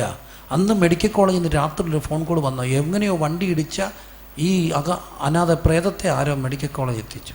പോക്കറ്റിൽ കിടന്ന ഡയറിയിലെ നമ്പർ വെച്ച് ഞങ്ങളെ ബന്ധപ്പെട്ടു. ഞങ്ങൾ ചെല്ലുമ്പോൾ മൃതദേഹം തിരിച്ചറിഞ്ഞു. വണ്ടി റോഡ് ഡെത്താണ്, കൃത്യമായ അറിവില്ല. പിറ്റേ ദിവസം പോസ്റ്റ്മോർട്ടം നടത്തി അടക്കി. പക്ഷെ എന്നെ വല്ലാതെ ഞാൻ മരണത്തിനൊരു 10-15 മണിക്കൂർ മുമ്പ് ഇയാൾ കയ്യും കുപ്പി പറയുന്നു, എന്നെ കൊണ്ടുപോകാൻ വന്നേക്കുക, കെട്ടിക്കൊണ്ടുപോകാൻ. അങ്ങനെ കെട്ടിക്കൊണ്ടുപോകാൻ. പക്ഷെ ഞങ്ങൾക്കൊരു അപ്പച്ചനുണ്ടായിരുന്നു, 100 വയസ്സ് കയറുന്ന പ്രായം, ജീവിച്ചിരുന്ന് മരിച്ചു. പൂനെ വെച്ചായിരുന്നു അന്ത്യം. എനിക്ക് അപ്പച്ചനെ നല്ല ഓർമ്മയാണ്. കൊച്ചിലെ ചപ്പളക്കട്ട എന്ന് പറഞ്ഞൊരു കട്ടയുണ്ട്, ഇപ്പോഴും നല്ല ഓർമ്മയാണ്. അതിങ്ങനെ ഈ വിരലിനകത്തോട്ട് കയറിയിടും. നിങ്ങൾക്ക് കണ്ടു കാണത്തില്ല. 2 അറ്റത്ത് മണി പോലൊരു സാധനമുണ്ട്. അപ്പം പുള്ളി ഇങ്ങനെ കൊട്ടിക്കൊണ്ടുണ്ട്. അങ്ങനെ ഒരു താളമുണ്ട്, അതിങ്ങനെ കൊട്ടിക്കൊണ്ട് റോഡെ എല്ലാം ഈ കൊട്ടി. യോഗത്തിന് വരുമ്പോൾ ഈ ചപ്പളാക്കോട്ടയും കണ്ട വരുന്നത്. അപ്പോൾ വഴി നിങ്ങൾ ഇത് കൊട്ടും, കൊട്ടിപ്പാടി. അപ്പം പിള്ളേരെല്ലാം അല്ലരി അപ്പച്ചാന്ന് വിളിക്കുക. അപ്പച്ചൻ ഇത് കൊട്ടിക്കൊണ്ട് റോഡെ കൊട്ടിക്കൊണ്ട് വരത്തും. അപ്പച്ചൻ മരിക്കുക. അന്ന് രാവിലെ എഴുന്നേറ്റിട്ട് പുള്ളി നല്ലപോലെ എണ്ണ തേച്ച് കുളിച്ചു, നല്ല ചൂട് കഞ്ഞി മേടിച്ച് കുടിച്ചു. എന്നിട്ട് അലക്കി തേച്ച ഷർട്ടും മുണ്ടും ഇതന്നെ പോയി കാണിക്കുക. ഷർട്ടും മുണ്ടും എല്ലാം എടുത്തിട്ട് നല്ല ബനിയനെല്ലാം ഇട്ട് ഷർട്ടെല്ലാം ഇട്ട് അങ്ങ് ഒരുങ്ങി പിള്ളേരെ എല്ലാം വിളിപ്പിച്ചു. പിള്ളേരെല്ലാം ചുറ്റും വന്നപ്പോൾ അപ്പച്ചൻ കയറി കട്ടിലെ ചമഞ്ഞ് കിടന്നിട്ട് പറഞ്ഞു, മക്കളെല്ലാവരും ചുറ്റും നിന്നേ. എൻ്റെ ചുറ്റും ശുഭ്രവസ്ത്രധാരികളായ ദൂതന്മാർ നിൽക്കുക. എന്നെ കൊണ്ടുപോകാൻ വേണ്ടി വന്ന നിങ്ങളെല്ലാം കൂടെ പാടിക്കുക, ദൂതസംഘമാകവേ എന്നെ എതിരേൽപ്പ. ഈ പാട്ടൊക്കെ പാടി കുളിച്ച് ചമഞ്ഞ് ഒരുങ്ങിക്കിടന്ന് ഒരു മനുഷ്യൻ പോവുകയാണ്. എന്താ വ്യത്യാസം? വ്യത്യാസം ഒന്നേ ഉള്ളൂ, ആദി ദൈവത്തിന് കൊടുത്തവൻ്റെ അന്ത്യം വ്യത്യാസമായിരിക്കും. ആദി ദൈവത്തിന് കൊടുക്കണം മക്കളെ. ആദി ആർക്ക് കൊടുക്കണം? എല്ലാറ്റിനേക്കാൾ ഉപരി ആരെ സ്നേഹിക്കണം? എന്തുകൊണ്ട് ഈ എല്ലാറ്റിനേക്കാൾ ഉപരി ദൈവത്തെ സ്നേഹിക്കും? ഈ ലോകത്തിൽ നമുക്ക് ഒന്നും പിരിയാതിരിക്കാനൊക്കെ. ഈ മനുഷ്യ ജന്മം പോലും ചുമ്മാ ധ്യാനിക്കണം. ഈ മനുഷ്യ ജന്മം പോലും പിരിയാൻ വേണ്ടിയുള്ളതാണ്. 9 മാസം കുഞ്ഞ് വയറ്റിൽ കിടക്കാം. ജീവനും ഭയങ്കര തുടിപ്പല്ലേ. ഒരു ജീവന് ആദരിക്കപ്പെടേണ്ടതാണ്. ജീവൻ്റെ തുടിപ്പ് ഒരമ്മയുടെ വയറ്റിൽ പെൺകുഞ്ഞ് കുട്ടിയുടെ വയറ്റിലുണ്ടാകുമ്പോഴേ വീട് ഒരുങ്ങി. എന്തിനാ? ജീവനെ എതിരേക്ക് ഭയങ്കര ഒരുക്കം. ഒരു വീട്ടിലില്ലേ, ഒരു കുഞ്ഞ് ഗർഭിണിയാകുമ്പോൾ മുതൽ പ്രായമുള്ള അമ്മമാരുണ്ടെങ്കിൽ കുറേ നടത്തും, ഒരുക്കം നടക്കും. എന്തിനെ എതിരേൽക്കാനാ? ജീവനെ എതിരേൽക്കാനാണ്. ജീവൻ ദൈവത്തിൻ്റെ ദാനമല്ലേ. ജീവൻ ആദരിക്കപ്പെടേണ്ടതാണ് എന്നും എക്കാലവും. അപ്പോൾ 9 മാസമൊക്കെ ആകുമ്പോൾ അന്നൊരു ഭയങ്കര വേദനയുണ്ട് അമ്മയ്ക്ക്. എന്തിൻ്റെ വേദനയാണ്? പ്രസവത്തിൻ്റെ വേദനയാണ് അല്ലേ? ഭയങ്കര വേദനയാണ്. ലോകത്തിലെ വലിയ വേദനകളാണ്. ഏറ്റവും വലിയ വേദന പ്രസവ വേദനയാണെന്ന് പറയും. അങ്ങനെയാണെങ്കിൽ ആ പ്രസവ വേദന എന്തിൻ്റേതാണ്? 9 മാസം കുഞ്ഞ് അമ്മയുടെ വയറ്റിലാണ്. എന്ത് വഴിയാണ് ക്ലിപ്പ് ചെയ്തേക്കുന്നത്? പൂക്കൾക്കൊടി വഴിയാണ്. കണ്ടാ? നിങ്ങളൊന്നും കഴിച്ചില്ല. നിങ്ങൾക്ക് വേണ്ടി ആര് കഴിച്ചു? അമ്മ കഴിച്ചു. എല്ലാം അമ്മ കുടിച്ചു. നിങ്ങൾ സുഖമായിട്ട് അവിടെ കിടന്നു. വാ പൊളിക്കോലും വേണ്ട. എല്ലാം ആര് ചെയ്യുന്നു? അമ്മ. അമ്മ വന്നിട്ട് ഈ വേദന എന്തിൻ്റേതാ? അമ്മ ആരെ പിരിയുക? ശരിക്കും പ്രസവവേദന എന്തിൻ്റേതാ? അമ്മ ആരെ പിരിയുക? കുഞ്ഞിനെ എന്ത് ചെയ്യുക? പിരിയുക. പിരിച്ചൊരു ഭയങ്കര വേദനയാണ്. അമ്മ പിരിയുന്ന പൊളയുക. പുറത്ത് വന്നപ്പോൾ ഒരാളൂടെ കരഞ്ഞു. ആരാ? കുഞ്ഞും കരഞ്ഞു. ആരെ പിരിഞ്ഞതിൻ്റെ വേദനയാണ്. ഞാൻ അവിടെ കാണാൻ സുഖമായിട്ട് ഇരിക്കുകയായിരുന്നു. എന്നെ തള്ളി പുറത്ത് വിട്ട് കണ്ണു തുറക്കുമ്പോൾ ഭയങ്കര പാടാണ്, ലൈറ്റും എല്ലാം കൂടെ. അതുകൊണ്ട് ആ കൊച്ചും കരഞ്ഞ്. എന്താ? ആരെ പിരിഞ്ഞു? അമ്മയെ പിരിഞ്ഞു. അത് കഴിഞ്ഞപ്പോൾ അടുത്തൊരു ലോകമുണ്ട്, ഓറൽ സ്റ്റേജ്. അമ്മയുടെ പാല് കുടിച്ചുകൊണ്ട് കിടക്കുക. 2-2.5 വയസ്സ് വരെ കിട്ടിയെങ്കിൽ ഭാഗ്യം. ഒരു ദിവസം അമ്മ തീരുമാനിച്ച് നിർത്തിയേക്കാൻ പരിപാടി. അമ്മ തീരുമാനിച്ച് നിർത്തുന്ന അന്ന് രാത്രി അമ്മ ഉറങ്ങിയാലും ഉറങ്ങാത്ത ഒരാളുണ്ട്. ആരാ? കൊച്ച്. അമ്മയുടെ കണ്ണിലോട്ട് ഉറക്കം കയറുമ്പോൾ അവൻ ആ കുഞ്ഞിക്ക് എടുത്താൽ മോന്തയ്ക്കൊരു അടി വെച്ച് കൊടുക്കും. എന്തിൻ്റെ ദേഷ്യ? അമ്മയുടെ മാറെന്ത് ചെയ്യുക? പിരിയുക. വലിയ പാടാത്. അന്ന് കുഞ്ഞ് ഭയങ്കര വെപ്രാളം കാണിക്കും. കാരണം അവൻ അമ്മയുടെ മാറ് പിരിഞ്ഞു. പിന്നൊരു 3.5 വയസ്സായി.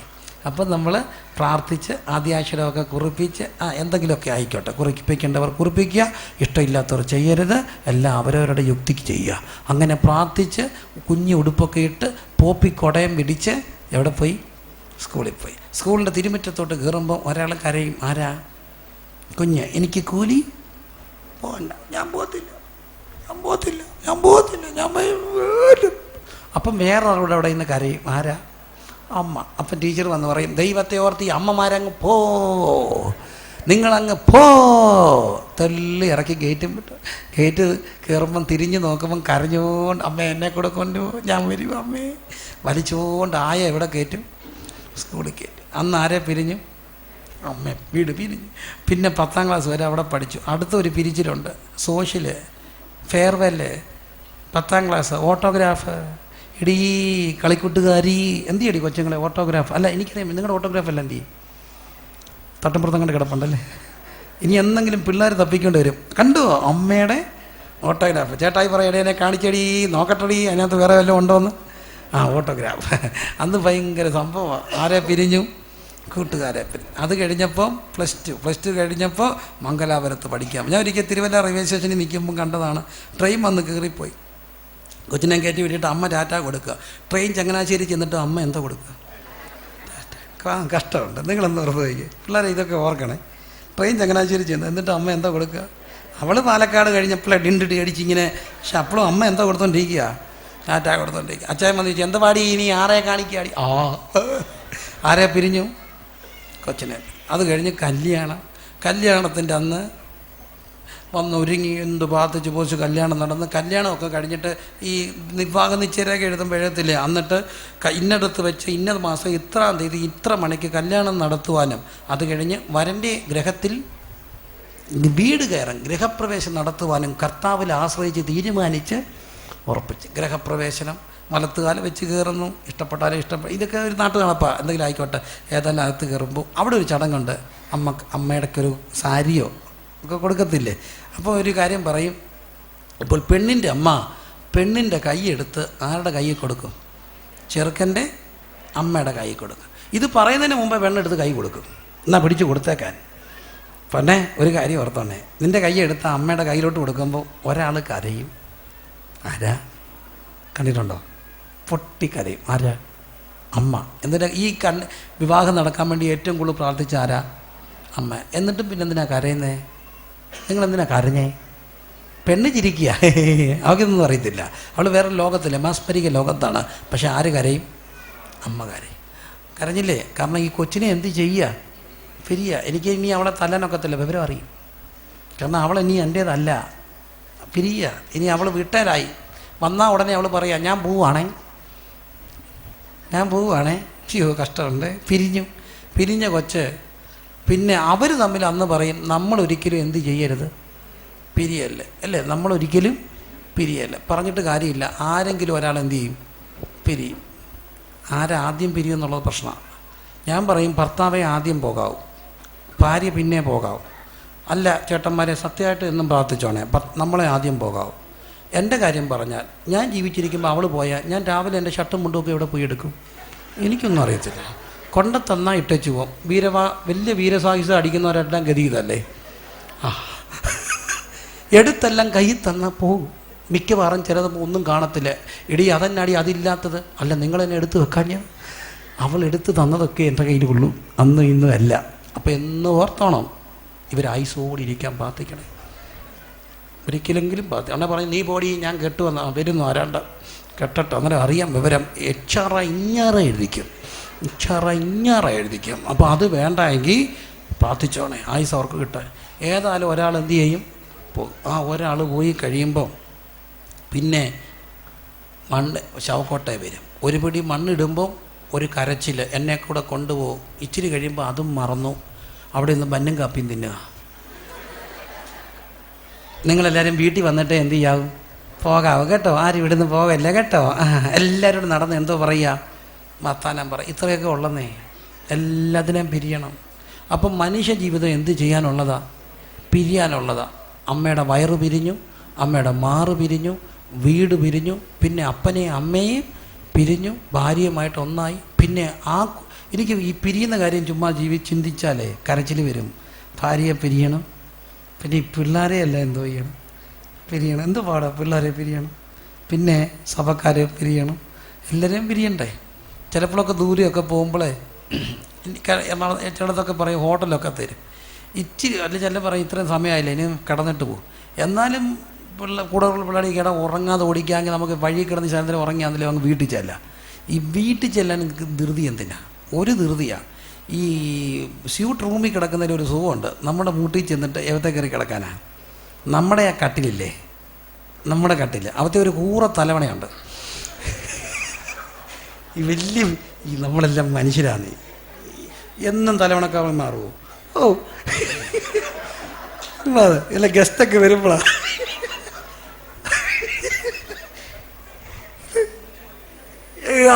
സത്യമായത് അല്ല ചിരിക്കുന്നത്. ഇല്ല സത്യ. ഗസ്റ്റൊക്കെ വരുമ്പോൾ നമ്മളെല്ലാം എന്താക്കും? തരുമ്പോൾ അതൊക്കെ കെട്ടിപ്പിടിച്ച് നമ്മൾ എന്ത് ചെയ്യും? നമ്മുടെ ഈത്ത മുഴുവനകത്ത് നല്ലൊരു സുഖം അതൊക്കെ കിടക്കാന്. കാരണം അത് ആളുടെ കട്ടില, നമ്മുടെ കട്ടില. അവിടെ കിടക്കുമ്പോൾ നമുക്കൊരു പ്രത്യേക സുഖമാണ്. കിടക്കുമ്പോൾ എന്ത് ചെയ്യും?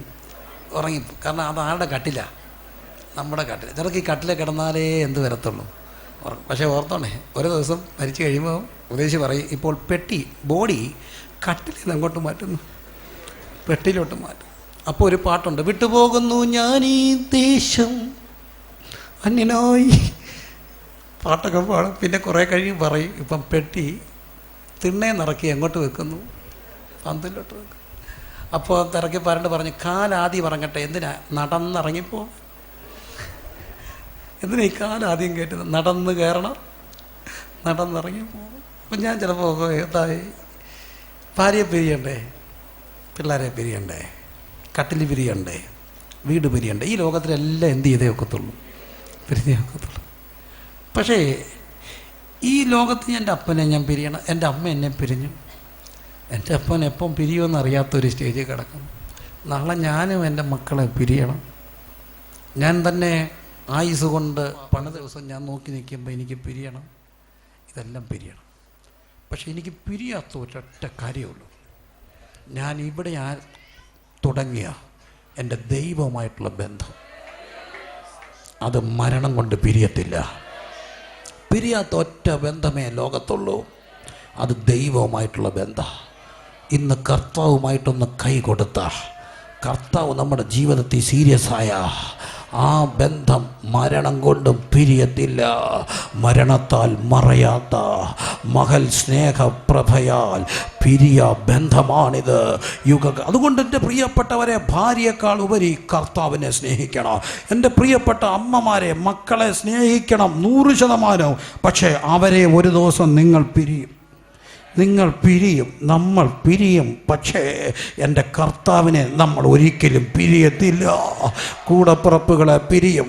ഒരായുസിൽ സ്വപ്ന തുല്യമായി കണ്ട് ഒരു വീട് പണിയണമെങ്കിൽ, ഇന്ന് പഴയ പോലൊന്നും അല്ല, ഒരു വീട് പണിയണമെങ്കിൽ കുറഞ്ഞതൊരു 50 വീട് എന്ത് ചെയ്യും, പോയി കാണും. പിന്നെ ഉള്ള ഡിസൈനറും വീടും മാസികയും എല്ലാം മേടിച്ച് ഉള്ള നെറ്റി മുഴുവൻ തപ്പി എത്ര പേരോട് അഭിപ്രായം ചോദിച്ച് എന്തുമാത്രം കട്ടപ്പെട്ട് എത്ര കട കയറി ഇറങ്ങി എത്ര ആർക്കിടെക്റ്റോട് ആലോചിച്ച ഒരു വീട് പണിയുന്നത്. ആ വീട് നമ്മൾ ജീവിച്ചിരിക്കുമ്പോൾ ഒരു ദിവസം പിരിയും. എന്നാൽ ഈ വീട് പിരിഞ്ഞാലും പിരിയാത്തൊരു വീടുണ്ട്. ഞാനും ദൈവമായിട്ടൊരു ബന്ധം തുടങ്ങുമ്പോൾ നമുക്ക് വേണ്ടി പണിയുന്ന ഒരു വീടുണ്ട്. അതൊരിക്കലും പിരിയാൻ ഒക്കുന്ന വീടല്ല. അതുകൊണ്ടല്ലേ നമ്മൾ പാടുന്നത്, മരണത്താൽ മറയാത്ത മഹൽ സ്നേഹപ്രഭയാൽ. ഇന്ന് രാത്രി ദൈവമായിട്ടുള്ള ബന്ധം ഹൃദ്യമാക്കാൻ, ദൈവമായിട്ടുള്ള ബന്ധം ആഴമാക്കാൻ, എല്ലാറ്റിനേക്കാൾ ഉപരി ദൈവത്തെ സ്നേഹിക്കാൻ. അതുകൊണ്ട് പ്രിയപ്പെട്ടവരെ, നമ്മൾ ഒന്നിനും ദൈവസ്നേഹത്തിൽ നിന്ന് പിരിക്കാനൊക്കാത്തത് എന്തുകൊണ്ടാണ്? അങ്ങനെ ചിന്തിക്കണം. പൗലോസ് പറയുന്നു, ഉയരത്തിനോ ആഴത്തിനോ വാഴ്ചകൾക്കോ അധികാരങ്ങൾക്കോ വന്നതിനോ വരുവാനുള്ളതിനോ ഒന്നിനും എന്നെ ദൈവസ്നേഹത്തിൽ നിന്ന് പിരിക്കാൻ കഴിയില്ല. എന്തുകൊണ്ടാ? പൗലോസിന് ഉറപ്പുണ്ട്, ഞാൻ ഇവിടം വിട്ട് പിരിയോ. ഇന്നെന്നെ ദൈവത്തിൽ നിന്ന് കൊല്ലാൻ നിങ്ങൾക്ക് കഴിയും, പക്ഷേ എൻ്റെ ദൈവത്തിൽ നിന്ന് പിരിക്കാൻ നിങ്ങൾക്ക് കഴിയത്തില്ല. എൻ്റെ കഴുത്തറക്കാൻ നിങ്ങൾക്ക് കഴിഞ്ഞേക്കാം, പക്ഷേ എൻ്റെ കർത്താവിൽ നിന്ന് പിരിക്കാൻ കഴിയത്തില്ല. മരണത്താൽ മറയാത്ത മഹൽ സ്നേഹപ്രഭയാൽ പിരിയ ബന്ധമാണ് ിത്. യുഗകാലം വരെയോ ഈ ബന്ധം എങ്ങനെ കിട്ടിയത്? പാപം മനുഷ്യനെ ദൈവത്തിൽ നിന്ന് പിരിച്ചപ്പോൾ, പാപം മനുഷ്യനെ ദൈവത്തിൽ നിന്ന് പിരിച്ചകറ്റിയപ്പോൾ കാൽവറിയിൽ കർത്താവ് തമ്പുരാൻ നിലവിളിക്കുന്നു, എൻ്റെ ദൈവമേ, എൻ്റെ ദൈവമേ, അങ്ങനെ കൈവിട്ടത് എന്ത്? പിതാവ് പുത്രനെ പിരിഞ്ഞു. ഒരു നിമിഷ നേരത്തേക്ക് പിരിഞ്ഞപ്പോൾ സൂര്യൻ ഇരുണ്ടു. ദേവാലയത്തിൻ്റെ തിരശ്ശീല മുകൾ മുതൽ അടിവല കീറി. എന്തിനാ പിതാവ് പുത്രനെ പിരിഞ്ഞത്? പിതാവ്, ഞാനും നീയും ഒന്നായിരിക്കുന്നത് പോലെ ഇവരും തമ്മിൽ ഒന്നാകണമെന്ന് പറഞ്ഞ പുത്രനാം തമ്പുരാനെ പിതാവ് പിരിഞ്ഞത് എന്തിനാ? ഒരിക്കലും പിരിയാത്ത ഒരു ബന്ധം മനുഷ്യന് ദൈവമായിട്ടുണ്ടാകാൻ വേണ്ടി കാൽവറിയിൽ പുത്രൻ തമ്പുരാൻ പിരിയപ്പെട്ട് അവൻ സ്വന്തം തോളി തല ചായ്ച്ച് മരിച്ചത് എന്തിനു വേണ്ടി? പിരിയാത്ത ഒരു ബന്ധം. ഇന്ന് രാത്രി കർത്താവേ, ഇത് സത്യമാണല്ലോ. എല്ലാറ്റിനേക്കാൾ ഉപരി കുറച്ചുകൂടെ സീരിയസ് ആയിട്ട് നിന്നെ സ്നേഹിപ്പാൻ, നീ മാത്രമായിട്ടുള്ള ബന്ധമേ എനിക്ക് ലോകത്തിൽ പിരിയാത്തത് ഉള്ളത് കൊണ്ട് മക്കളെക്കാൾ ഉപരി, റബ്ബറിനേക്കാൾ ഉപരി, ബിസിനസ്സിനേക്കാൾ ഉപരി, ജോലിയേക്കാൾ ഉപരി, കുഞ്ഞുങ്ങളെക്കാൾ ഉപരി യേശുവുമായിട്ടൊരു വലിയ ബന്ധത്തിലേക്ക് വരുവാൻ പ്രിയപ്പെട്ടവരെ, ബന്ധമുള്ളവരായി ഇവിടെ ഇരിക്കുന്നത്, ബന്ധമില്ലാത്തവരിവിടെ ഉണ്ടെങ്കിൽ ബന്ധപ്പെടുക. ബന്ധമുള്ളവരെ ആ ബന്ധത്തിൻ്റെ ആഴത്തിലേക്ക്, ദൈവസ്നേഹത്തിൻ്റെ ആഴത്തിലേക്ക് ഇന്ന് രാത്രി ഇറങ്ങി വരുവാൻ ഞാൻ നിങ്ങളെ ആഹ്വാനം ചെയ്യുമ്പോൾ എത്ര പേര് ദൈവത്തോട് പറയും, കർത്താവേ, കുറച്ചുകൂടെ നിന്നെ സ്നേഹിപ്പാൻ, കുറച്ചുകൂടെ നിന്നോട് ചേർന്നിരിപ്പാൻ, കുറച്ചുകൂടെ ദൈവസന്ധി സമയം ചെലവഴിപ്പാൻ, കുറച്ചുകൂടെ പ്രാർത്ഥിപ്പാൻ, കുറച്ചുകൂടെ ദൈവസന്ധി അനുഭവിപ്പാൻ എൻ്റെ കർത്താവേ എനിക്ക് സയ്യണേ. ആദ്യ ദൈവം, അന്ത്യത്തിലും ദൈവം, ആദി ദൈവമാണെങ്കിൽ അത് ഇവിടം കൊണ്ട് പിരിയത്തില്ല, നിത്യതയോളം നീളുന്ന ആ ബന്ധമോർത്തിന് രാത്രി കരങ്ങൾ ഉയർത്തി പ്രത്യാശയുള്ള ദൈവമക്കൾ കർത്താവിനെ സ്തുതിച്ചാട്ട, കരങ്ങൾ ഉയർത്തി വീശി ദൈവത്തെ ഒന്ന് സ്തുതിച്ചാട്ട. Hallelujah, hallelujah, hallelujah. ആദിയിൽ ദൈവം സൃഷ്ടിച്ചു. എന്ത് സൃഷ്ടിച്ചു? ആകാശവും ഭൂമിയും സൃഷ്ടിച്ചു. എന്തിനാ ഈ ആകാശവും ഭൂമിയും സൃഷ്ടിച്ചു എന്ന് ഇവിടെ എഴുതുക? എങ്ങനെ സൃഷ്ടിച്ചു എന്ന് കൃത്യമായൊരു ഉത്തരം ഇന്ന് പറയാറുണ്ട്. ബിഗ് ബാങ് ആണ്. ബിഗ് ബാങ് എന്നൊക്കെ പറയുമ്പോൾ ഒരു സ്ഫോടനമുണ്ട്. ആ സ്ഫോടനം എന്താണെന്ന് യോഹന്നാൻ പറയുന്നുണ്ട്. ആദിയിൽ എന്തുണ്ടായിരുന്നു? വചനം ഉണ്ടായിരുന്നു. വചനം ആരോട് കൂടെയായിരുന്നു? ദൈവത്തോട് കൂടെ. അപ്പം ആ സ്ഫോടനം ദൈവത്തിൻ്റെ വചനത്തിൻ്റെ ശക്തി ഉണ്ടാകട്ടെ എന്നുള്ള ദൈവവചനത്തിൻ്റെ ശക്തി.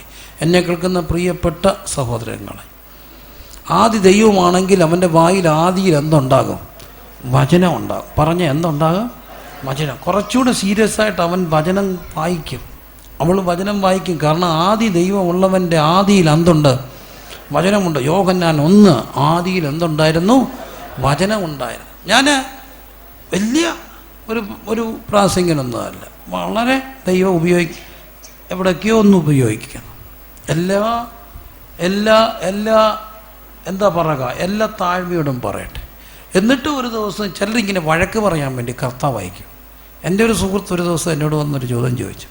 നീ ഇപ്പം പ്രസംഗമൊക്കെ ഉണ്ടല്ലേ, ഞാൻ നിന്നോട് ചോദിച്ചോട്ടെ, ഏറ്റവും ലാസ്റ്റ് നീ നിൻ്റെ വേദപുസ്തകമായിട്ടിരുന്നിട്ട് നിൻ്റെ കണ്ണ് നിറഞ്ഞൊഴുകുന്നത് നിൻ്റെ കൊച്ചുങ്ങൾ കണ്ട ദിവസം ഓർമ്മയുണ്ടോ? ചാട്ടുളി പോലെ എൻ്റെ അത് അകത്തോട്ട് കയറി.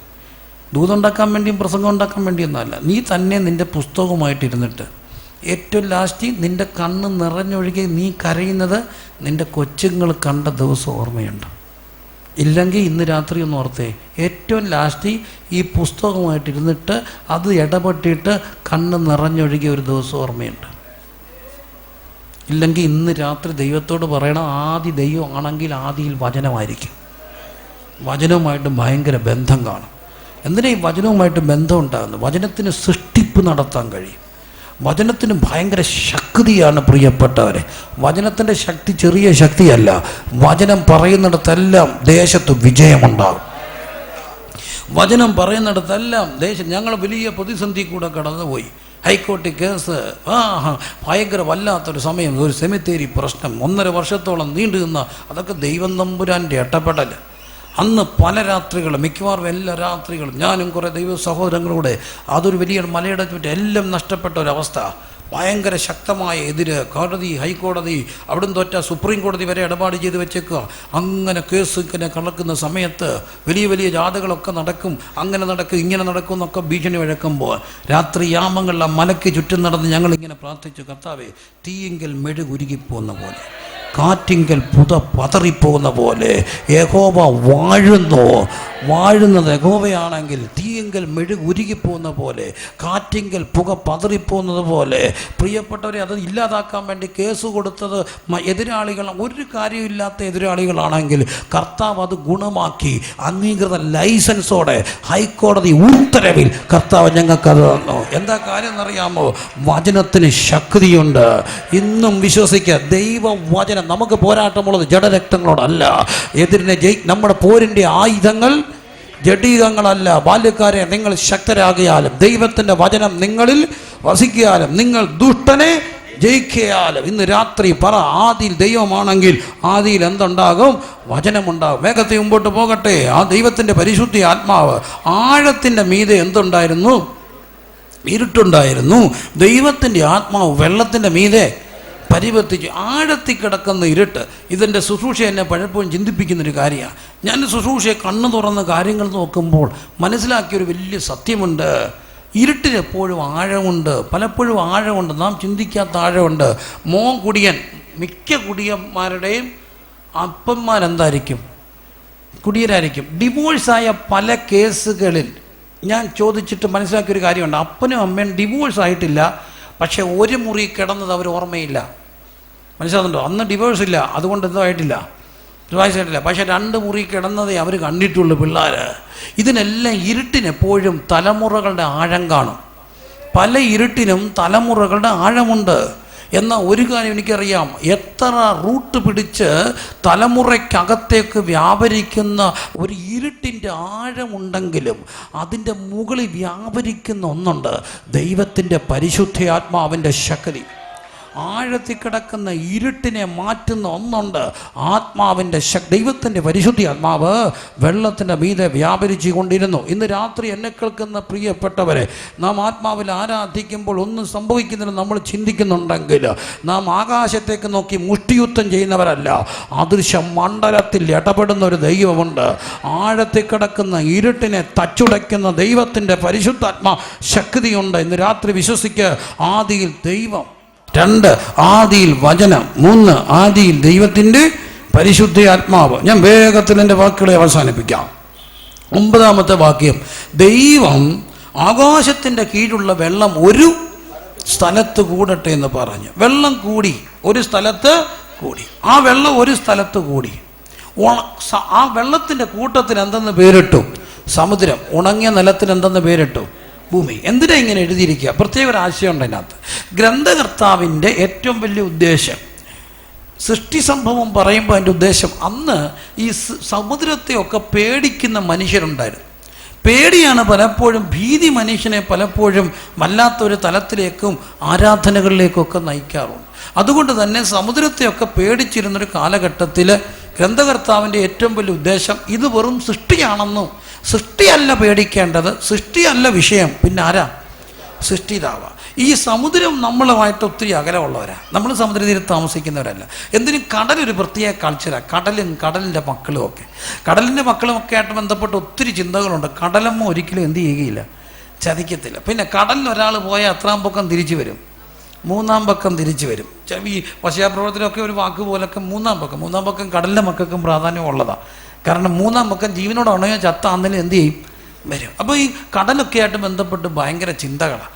ഈ ചിന്തകളൊക്കെ ഉണ്ടായിട്ട് തന്നെ കടലിൽ പേടിപ്പിക്കുന്ന ഒന്നുമാണ്. കാരണം നമ്മൾ ഈ വെളിപ്പാട്ടൊക്കെ പഠിക്കുമ്പോൾ ചിലതൊക്കെ കയറി വരുന്ന പോലെ എവിടുന്നാണ്? കടലിൽ നിന്നാണ്. വലിയത് എന്തുവിടുന്ന് കയറി വരുന്നു? കടലിൽ നിന്ന് കയറി. അപ്പോൾ ഇത് കടൽ ജീവികളും എല്ലാം മനുഷ്യനെ പേടിപ്പിക്കുക. എന്തോ മഹാസപ്രം, ഈ ഇതൊക്കെ ഇല്ലേ യോബിൻ്റെ പുസ്തകത്തിലെ പലതും ഒക്കെ എവിടുത്തെ ജീവികളാണ്? കടലാണ്. അങ്ങനെയാണെങ്കിൽ കടൽ എന്നും മനുഷ്യനെ പേടിപ്പിച്ചു. അവിടെ ഈ വാക്യം എഴുതുമ്പോൾ ഓർത്തോണം, ഇന്ന് ഒരു കടൽ ഇളകിയ എന്ത് സംഭവിക്കുമെന്ന് സുനാമി വന്നപ്പോൾ നമ്മൾ കണ്ടു. സുനാമിക്ക് ശേഷം വീണ്ടും കുളച്ചിലൊക്കെ ശാന്തമായി. ഇന്ന് അവിടെ ശാന്തമായിട്ട് കാര്യങ്ങൾ പോകുന്നു. ഇങ്ങനൊന്നും സംഭവിച്ച ലക്ഷണം പോലും ഇല്ലാതെ കാര്യങ്ങൾ ഓടുകയാണ്. വീണ്ടും നൂറുകണക്കിന് ആളുകൾ ഹോട്ടലുകൾ പണിയുന്നു. എവിടെ? സമുദ്രതീരത്ത്, കോവളത്ത് ഒക്കെ റിസോർട്ടുകൾ, കന്യാകുമാരി, എന്തുമാത്രം ഹോട്ടലെല്ലാം ഉണ്ട്. എന്തുമാത്രം ബിസിനസ്സുകൾ അതിൻ്റെയൊക്കെ അടുത്ത് തഴച്ചു വളരുന്നു. എന്തുമാത്രം കാശുകൾ മുടക്കുന്നു. എന്തുറപ്പിലാണ് ഇവർ മുടക്കുന്നത്? ഇവർക്കൊരു ഉറപ്പുണ്ട്, കടലിനി എത്ര കയറി വന്നാലും ഇതിനപ്പുറത്തേക്ക് എന്ത് ചെയ്യുകയില്ല, പോത്തില്ല. ഉറപ്പ് അവരുടേതല്ല, ബൈബിളിൻ്റെ ഉറപ്പാണ്. ദൈവം സമുദ്രത്തിന് മണൽ കൊണ്ട് എന്തിട്ടിട്ടുണ്ട്? അതിലിട്ടിട്ടുണ്ട്. യോബിൻ്റെ പുസ്തകത്തിൽ 38-ാം അധ്യായത്തിൽ പറയുന്നു, വെള്ളം ചാടി പുറപ്പെട്ടപ്പോൾ ഞാൻ അതിന് കതകും ഓടാമ്പലും വെച്ചു. ആ സമുദ്രത്തിൻ്റെ തിരമാലയുടെ ഗർഭം ഇവിടം കൊണ്ട് അവസാനിക്കണമെന്ന് വെച്ച് ഞാൻ അതിന് അതിരിട്ടിട്ടുണ്ടെന്ന് 38-ൽ ദൈവം ഇയ്യോബിനോട് ചുള്ളിക്കാറ്റി എന്ന് പറയുമ്പോൾ, സമുദ്രനിരപ്പിൽ നിന്ന് ഒത്തിരി അകലെ മലയുടെ മകളിൽ ആ ഒരു മലയുടെ താഴ്വ, ആ ഒരു ബന്ധത്തിൽ ജീവിക്കുന്ന എനിക്ക് എൻ്റെ ഉള്ളു കത്തി. എന്താണ്? മണൽ കൊണ്ട് സമുദ്രത്തിന് അതിരിട്ടെന്ന് ദൈവം പറയുമ്പോൾ, ദൈവം വെള്ളത്തിൻ്റെ കൂട്ടത്തിന് അതിരിട്ടെന്ന് ദൈവം പറയുമ്പോൾ എനിക്കൊരു കാര്യം മനസ്സിലായി. എനിക്കൊരു ദൂതൻ്റെ ഉള്ളിൽ കത്തി. സമുദ്രത്തിന് മാത്രമല്ല കർത്താവ് അതിലിട്ടിരിക്കുന്നത്. സമുദ്ര സമാനമായ പ്രശ്നങ്ങൾ ജീവിതത്തിന് നേരെ ആഞ്ഞടിക്കുമ്പോൾ ആദി ദൈവത്തിന് കൊടുത്തവൻ്റെ നിത്യത മാത്രമല്ല സുരക്ഷിതം, ഇവിടുത്തെ ജീവിതത്തിനും ഉറപ്പുണ്ട്. സമുദ്രത്തിന് അതിരിട്ട ദൈവം, മണലുകൊണ്ട് അതിരിട്ട ദൈവം എൻ്റെയും നിൻ്റെയും ജീവിതത്തിന് അതിരിട്ടിട്ടുണ്ട്. മനസ്സിലാക്കുന്നവർ ദൈവത്തെ ഒന്ന് സ്തുതിച്ചാട്ട്. അതിരിട്ട് സൂക്ഷിക്കുന്ന ഒരു ദൈവമില്ലേ? സമുദ്രത്തിന് മാത്രമല്ല നമുക്കും അതിരിട്ട് സൂക്ഷിക്കുന്ന ദൈവം. ഞാൻ ഹൃദയത്തിൽ നിന്ന് പറയട്ടെ, എന്നെ വളരെ സന്തോഷിപ്പിച്ച ഒരു ദൂത സമുദ്രത്തിന് അതിരിട്ടത്. എന്തുമാത്രം വട്ടം ജീവിതത്തിൽ അത് അനുഭവിച്ചിട്ടുണ്ട്. ഒരിക്കൽ ഞങ്ങളുടെ പ്രസിഡൻ്റായിരിക്കുന്ന തമ്പിച്ചാൻ ഒരിക്കൽ ഞാൻ പ്രസംഗിച്ച് കഴിഞ്ഞ ഉടനെ ചാടി എഴുന്നേറ്റ് പറഞ്ഞൊരു സാക്ഷിയുണ്ട്. അദ്ദേഹം ഈ ഒരു ചിന്തകളൊക്കെ കേട്ടിട്ട് പറഞ്ഞ് പ്രിൻസ് പറഞ്ഞപ്പോൾ ഞാനൊരു കാര്യം ഓർത്തു. അദ്ദേഹം വർഷങ്ങൾക്ക് മുമ്പ് തിരുവനന്തപുരത്തു നിന്ന് കോട്ടയത്തേക്ക് പോവുകയാണ്. അന്ന് ഡ്രൈവറൊന്നും ഇല്ലാത്തൊരു സമയത്ത് തന്നെ കാർ ഓടിച്ച് ക്ഷീണിച്ച് ശുശ്രൂഷകൾ കഴിഞ്ഞ് ചെറുപ്പത്തിൽ പോകുമ്പോൾ തിരുവനന്തപുരത്തേക്ക് ഇവിടുന്ന് തെക്കോട്ടൊരു ട്രാൻസ്പോർട്ട് രാത്രി പോവുകയാണ്. അന്നേരം അച്ചായൻ കോട്ടയത്തേക്ക് വരികയാണ്. വരുമ്പോൾ താൻ ഉറങ്ങിപ്പോയി. പക്ഷേ MC റോഡിൽ വണ്ടി ഇങ്ങനെ സൂപ്പർഫാസ്റ്റ് പോവുകയാണ്. സൂപ്പർഫാസ്റ്റ് നോക്കുമ്പോൾ ഈ കാറ് ഉറങ്ങിയിട്ട് ഈ വണ്ടിയുടെ അടുത്തോട്ട് വരികയാണ്. ഡ്രൈവർ ഓൺ അടിച്ച് പിടിച്ചു. ഒരു നിവൃത്തിയിൽ ഡ്രൈവർക്ക് മനസ്സിലായി ചവിട്ടിയോ ഒഴിച്ചിട്ടൊന്നും കാര്യമില്ല, കാറ് വന്ന് കയറുക. അവസാനം ഈ ബസ് ചവിട്ടി നിർത്തിയിട്ട് ഓൺ അടിച്ച് പിടിച്ചു. എന്ത് ചെയ്യാൻ അറിയുന്നില്ല. പക്ഷേ അടുത്തില്ല, ഇടിച്ചില്ല. അങ്ങനെ ഒരു അകലത്തിൽ എങ്ങനെയോ തമ്പിച്ചാൻ ഉണന്ന് ചവിട്ടി കുലുക്കി ബ്രേക്ക് നിരങ്ങി വണ്ടി നിന്നുകൊണ്ട് കാണുന്നത് ഹെഡ്ലൈറ്റ് ഇട്ട് ട്രാൻസ്പോർട്ട് ബസ് നിർത്തിയേക്കുക. നോക്കുമ്പോൾ ആൾക്കാരെല്ലാം എഴുന്നേറ്റ് നോക്കുന്നു. തമ്പിച്ചൻ കണ്ട കാഴ്ച, അജോന ബാഹുവായ ഡ്രൈവർ ചാടി ഇറങ്ങി വന്നപ്പോഴേ തമ്പിച്ചനെ പിടികെട്ടി മനുഷ്യനെ എടുത്തിട്ട് ഇല്ലേ അടിക്കത്തില്ല. ആദ്യത്തെ അരച്ചത്തി കയ്യും കൂപ്പി അടുത്ത് വന്നപ്പം പറഞ്ഞു, സാറേ അടിക്കരുതേ, ഞാൻ ഉറങ്ങിപ്പോയി, ക്ഷമിക്കണം. അയാൾ പറഞ്ഞു, സംസാരിക്കാൻ വരട്ടെ, നിങ്ങൾ ആരാ എന്നെ പറഞ്ഞ്, ഞാനൊരു പാസ്റ്ററാണ്, ഞാനിങ്ങനെ ശുശ്രൂഷ കഴിഞ്ഞ് ക്ഷീണിച്ചുറങ്ങിപ്പോയതാ. ഈ മനുഷ്യനെ ഊരുവാരും വിറയ്ക്കുക, ഡ്രൈവറെ വിറച്ചോണ്ട് അയാൾ പറഞ്ഞു, സാറേ നിങ്ങളൊരു സാധാരണ മനുഷ്യനല്ല, നിങ്ങളൊരു ദൈവ മനുഷ്യനാണ്. അതെങ്ങനെയാ സാറേ? നിങ്ങളുടെ വണ്ടി എൻ്റെ വണ്ടിയുടെ കീഴിലോട്ട് വന്ന് കയറുകയാണ്, എനിക്ക് ഒരു നിവൃത്തിയില്ല. പക്ഷേ സാറേ ഞാൻ കണ്ടൊരു കാഴ്ചയുണ്ട്. നിങ്ങളുടെ വണ്ടി എൻ്റെ വണ്ടിയുടെ കീഴിലോട്ട് വരുമ്പോൾ നടു റോഡിൽ ലൈംഗമ്പിയോളം പൊക്കത്തിൽ ശുഭ്രവസ്ത്രധാരിയായ ഒരു മനുഷ്യൻ കയ്യിൽ സ്റ്റോപ്പ് എന്നെഴുതിയ ഒരു സിഗ്നലുമായി 2 വണ്ടിയുടെ ഇടയ്ക്ക് നിൽക്കുകയും നിങ്ങളുടെ വണ്ടി പിടിച്ചു നിർത്തി ഞാൻ എൻ്റെ കണ്ണിന് കണ്ടു. ദൃശ്യമണ്ഡലത്തിൽ ഒന്നുമില്ലെങ്കിലും അദൃശ്യമണ്ഡലത്തിൽ അതിരിട്ട് സൂക്ഷിക്കുന്ന ഒരു ദൈവത്തെ ഇന്ന് രാത്രി ഞാൻ പരിചയപ്പെടുത്തുമ്പോൾ നിത്യത മാത്രമല്ല ദൈവമക്കളുടെ സുരക്ഷിതത്വം. കരങ്ങളടിച്ച് ദൈവത്തെ സ്തുതിച്ചാട്ട്. നിത്യത മാത്രമല്ല ദൈവമക്കളുടെ സുരക്ഷിതത്വം. ദൈവം അറിയാതെ ഒരു ശത്രുവിനും നമ്മളെ തൊടാനൊക്കത്തില്ല. സമുദ്രത്തിന് മണലുകൊണ്ട് അതിരിട്ട് സൂക്ഷിക്കുന്ന ഒരു ദൈവമാണ് നമ്മുടെ ദൈവമെന്ന് ഉള്ളിൽ വിശ്വസിക്കുന്നവർ അറിയുക. സത്യം, നമുക്ക് ഒരതിരിട്ട് സൂക്ഷിക്കുന്ന ദൈവമുണ്ട്. ഒരിക്കൽ ഞാൻ എവിടെയോ നിൽക്കുമ്പോൾ പെട്ടെന്നൊരു മനുഷ്യൻ ഒരു പ്രകോപനമില്ലാതെ, ഒരു കാരണമില്ലാതെ, അയാൾ ഇച്ചിരി കഞ്ചാവടിക്കുന്നവനാണെന്ന് ഞാൻ പിന്നറിഞ്ഞു. പെട്ടെന്ന് ഞാനിങ്ങനൊരു കഥകിൽ ചാരി നിൽക്കുക, ഓടി വന്നിട്ട് ഒരു കോടാലിയെടുത്ത് ഓർക്കാപ്പുറത്ത് എടുത്തുറൊറ്റ വീശ എൻ്റെ കഴുത്തറ്റ് മൂളിക്കൊണ്ട് ഈ കോടാലി പോയി. ഒന്നും ചെയ്യാൻ വയ്യ. പക്ഷെ ഞാൻ പെട്ടെന്ന് അനുഭവിച്ചൊരു കാര്യമുണ്ട്. എൻ്റെ ഷർട്ടിൻ്റെ കോളറെ പിടിച്ച് ഒരാൾ പുറമോട്ട് വലിച്ചു. അവിടെ ഒരു ദൈവദാസൻ നിൽപ്പുണ്ട്, അദ്ദേഹം മരിച്ചുപോയി. ഞാൻ പെട്ടെന്ന് ഇതെല്ലാം കഴിഞ്ഞപ്പോൾ അച്ചായൻ്റെ പറഞ്ഞ്, എൻ്റെ പൊന്നച്ച, അച്ചായ ഷർട്ടെ പിടിച്ച് വലിച്ചില്ലായിരുന്നേ എൻ്റെ കഴുത്ത് പോയേനെ. പെട്ടെന്ന് ഈ മനുഷ്യൻ പറയുക, ഞാൻ വലിച്ചില്ല പാസ്റ്റേ, ഞാൻ വലിച്ചില്ല, പക്ഷെ എൻ്റെ കഴുത്തെ പിടിച്ചൊരാൾ വലിച്ചു. ആരാ? എനിക്ക് ഇന്നറിയാം മക്കളെ, ദൈവം നിന്നെക്കുറിച്ച് തൻ്റെ ദൂതന്മാരോട് കൽപ്പിക്കും. അതിരിട്ട് സൂക്ഷിക്കുന്ന നിത്യത സമുദ്രത്തിന് മാത്രമല്ല, ആദി ദൈവത്തോടൊപ്പം നടന്ന നിത്യത മാത്രമല്ല, ഉറപ്പ്. ഞാൻ അവൻ്റെ ഉള്ളം കയ്യില്ല. സമുദ്രത്തിന് അതിരിട്ട് സൂക്ഷിക്കുന്ന ദൈവം എനിക്കും അതിരിട്ടിട്ടുണ്ടെന്ന് ഉള്ളിൽ നിന്ന് വിശ്വസിക്കുന്നവർ ഇന്ന് രാത്രി ദൈവത്തെ സ്തുതിച്ചാട്ട്, കരമടിച്ച് ദൈവത്തെ സ്തുതിച്ചാട്ട്. പെരുവെള്ളം കവിഞ്ഞ് വരുമ്പോൾ അത് നിൻ്റെ അടുക്കലോളം എത്തുകയില്ല. 1000 അനുഭവങ്ങൾ എനിക്ക് പറയാനുണ്ട്. തിരുവല്ല കോഴഞ്ചേരി റൂട്ടിൽ ഞാൻ വരികയാണ്. പെട്ടെന്ന് വർഷങ്ങൾക്ക് എൻ്റെ 3 മാസമായ കുഞ്ഞൻ്റെ ഭാര്യയുടെ മടിയിരിക്കുക. പെട്ടെന്ന് ദൈവാത്മാവ് എന്നോട്, ഞാനൊരു ശബ്ദം കേൾക്കുന്നു, വൈഫിനെയും കുഞ്ഞിനെയും കൂടെ കൂട്ടി സീറ്റ് ബെൽറ്റ് ഇടുക. ഞാൻ അന്ന് സീറ്റ് ബെൽറ്റ് നിർബന്ധം. ഞാൻ പെട്ടെന്ന് സീറ്റ് ബെൽറ്റ് ഇട്ടു. ഇവളെന്നോടൊരു ചോദ്യം ചോദിച്ചു, അച്ഛാ ഇപ്പം എന്താ വട്ടുണ്ടോ, സീറ്റ് ബെൽറ്റ് ഇടുക? ഞാൻ പറഞ്ഞു, നല്ല രസമാണ്, നിന്നെ ഇങ്ങനെ കാണാം. എന്നാൽ പിന്നെ നിങ്ങളോട് ഇടണ്ടേ? ഞാൻ പറഞ്ഞു, നിന്നോട് ഇടാം, നീ അവിടെ ഇരിക്കുക, സീറ്റ് ബെൽറ്റൊക്കെ ഇട്ട്. ഇച്ചിരി കഴിഞ്ഞ് മുമ്പോട്ട് പോയപ്പോൾ നല്ല ഉച്ചവയിൽ ഞാനങ്ങ് ഉറങ്ങി വണ്ടി ഒരു കുഴി ചെന്ന് മറിഞ്ഞു. ഈ എൻ്റെ ഭാര്യയും കുഞ്ഞും ഇരുന്ന സീറ്റിൻ്റെ അവിടുത്തെ ഗ്ലാസ് ഒരു മരുതി ഏറ്റ് കണ്ട താത്ത് കിടക്കുക. പക്ഷേ ഈ കുഴി മറിഞ്ഞതുകൊണ്ട് സീറ്റ് ബെൽറ്റ് ഇട്ടു 2 പേരും അവിടെ ഇരുന്നു. കുഞ്ഞിങ്ങനെ അണ്ണാൻ പറ്റി പിടിച്ചിരിക്കുന്ന പോലെ ഇവിടെ ഈ വയറിലിരുന്ന് ഒന്നും പറ്റിയില്ല. നാട്ടുകാർ വന്നിട്ട് ഡോറ് തുറന്ന് ഞങ്ങളുടെ ഡ്രൈവിംഗ് സീറ്റ് കൂടെ പുറത്തെടുത്തു. ഒന്നും പറ്റിയില്ല. ഞാൻ ഹോളി വന്ന് ഈ സാക്ഷ്യം പറഞ്ഞപ്പോൾ ഒരു പ്രായം ഉള്ള അമ്മ എന്നോട് ചോദിച്ചു, എത്ര മണിക്കായിരുന്നു ഈ സംഭവം? ഞാൻ പറഞ്ഞു, ഒരു 3-3:30 ആയി. മോനെ, ആ സമയത്ത് നിനക്കറിയുമോ, ഞാൻ മുറ്റത്ത് ചൂലിട്ടു തൂക്കാൻ തുടങ്ങിയ പെട്ടെന്ന് ദൈവാത്മാവ് എന്നോട് പറഞ്ഞു, നിർത്ത്, പ്രിൻസിന് വേണ്ടി പ്രാർത്ഥിച്ചോ. ആ സമയത്ത് ഞാൻ നിനക്ക് വേണ്ടി പ്രാർത്ഥിക്കുക. ഒരു കാര്യം എനിക്കറിയാം, അതിരിട്ട് സൂക്ഷിക്കുന്ന ഒരു ദൈവമുണ്ട്. അതിരിട്ട് സൂക്ഷിക്കുന്ന ഒരു ദൈവമുണ്ട്.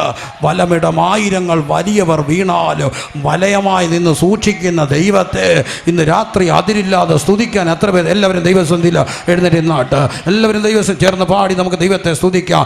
വലമിടം 1000 വലിയവർ വീണാൽ ഇരുട്ടായാലും വലയമായി നിന്ന് നമ്മെ സൂക്ഷിക്കുന്ന ഒരു ദൈവ, അതിരിട്ട് സൂക്ഷിക്കുന്ന ഒരു ദൈവ.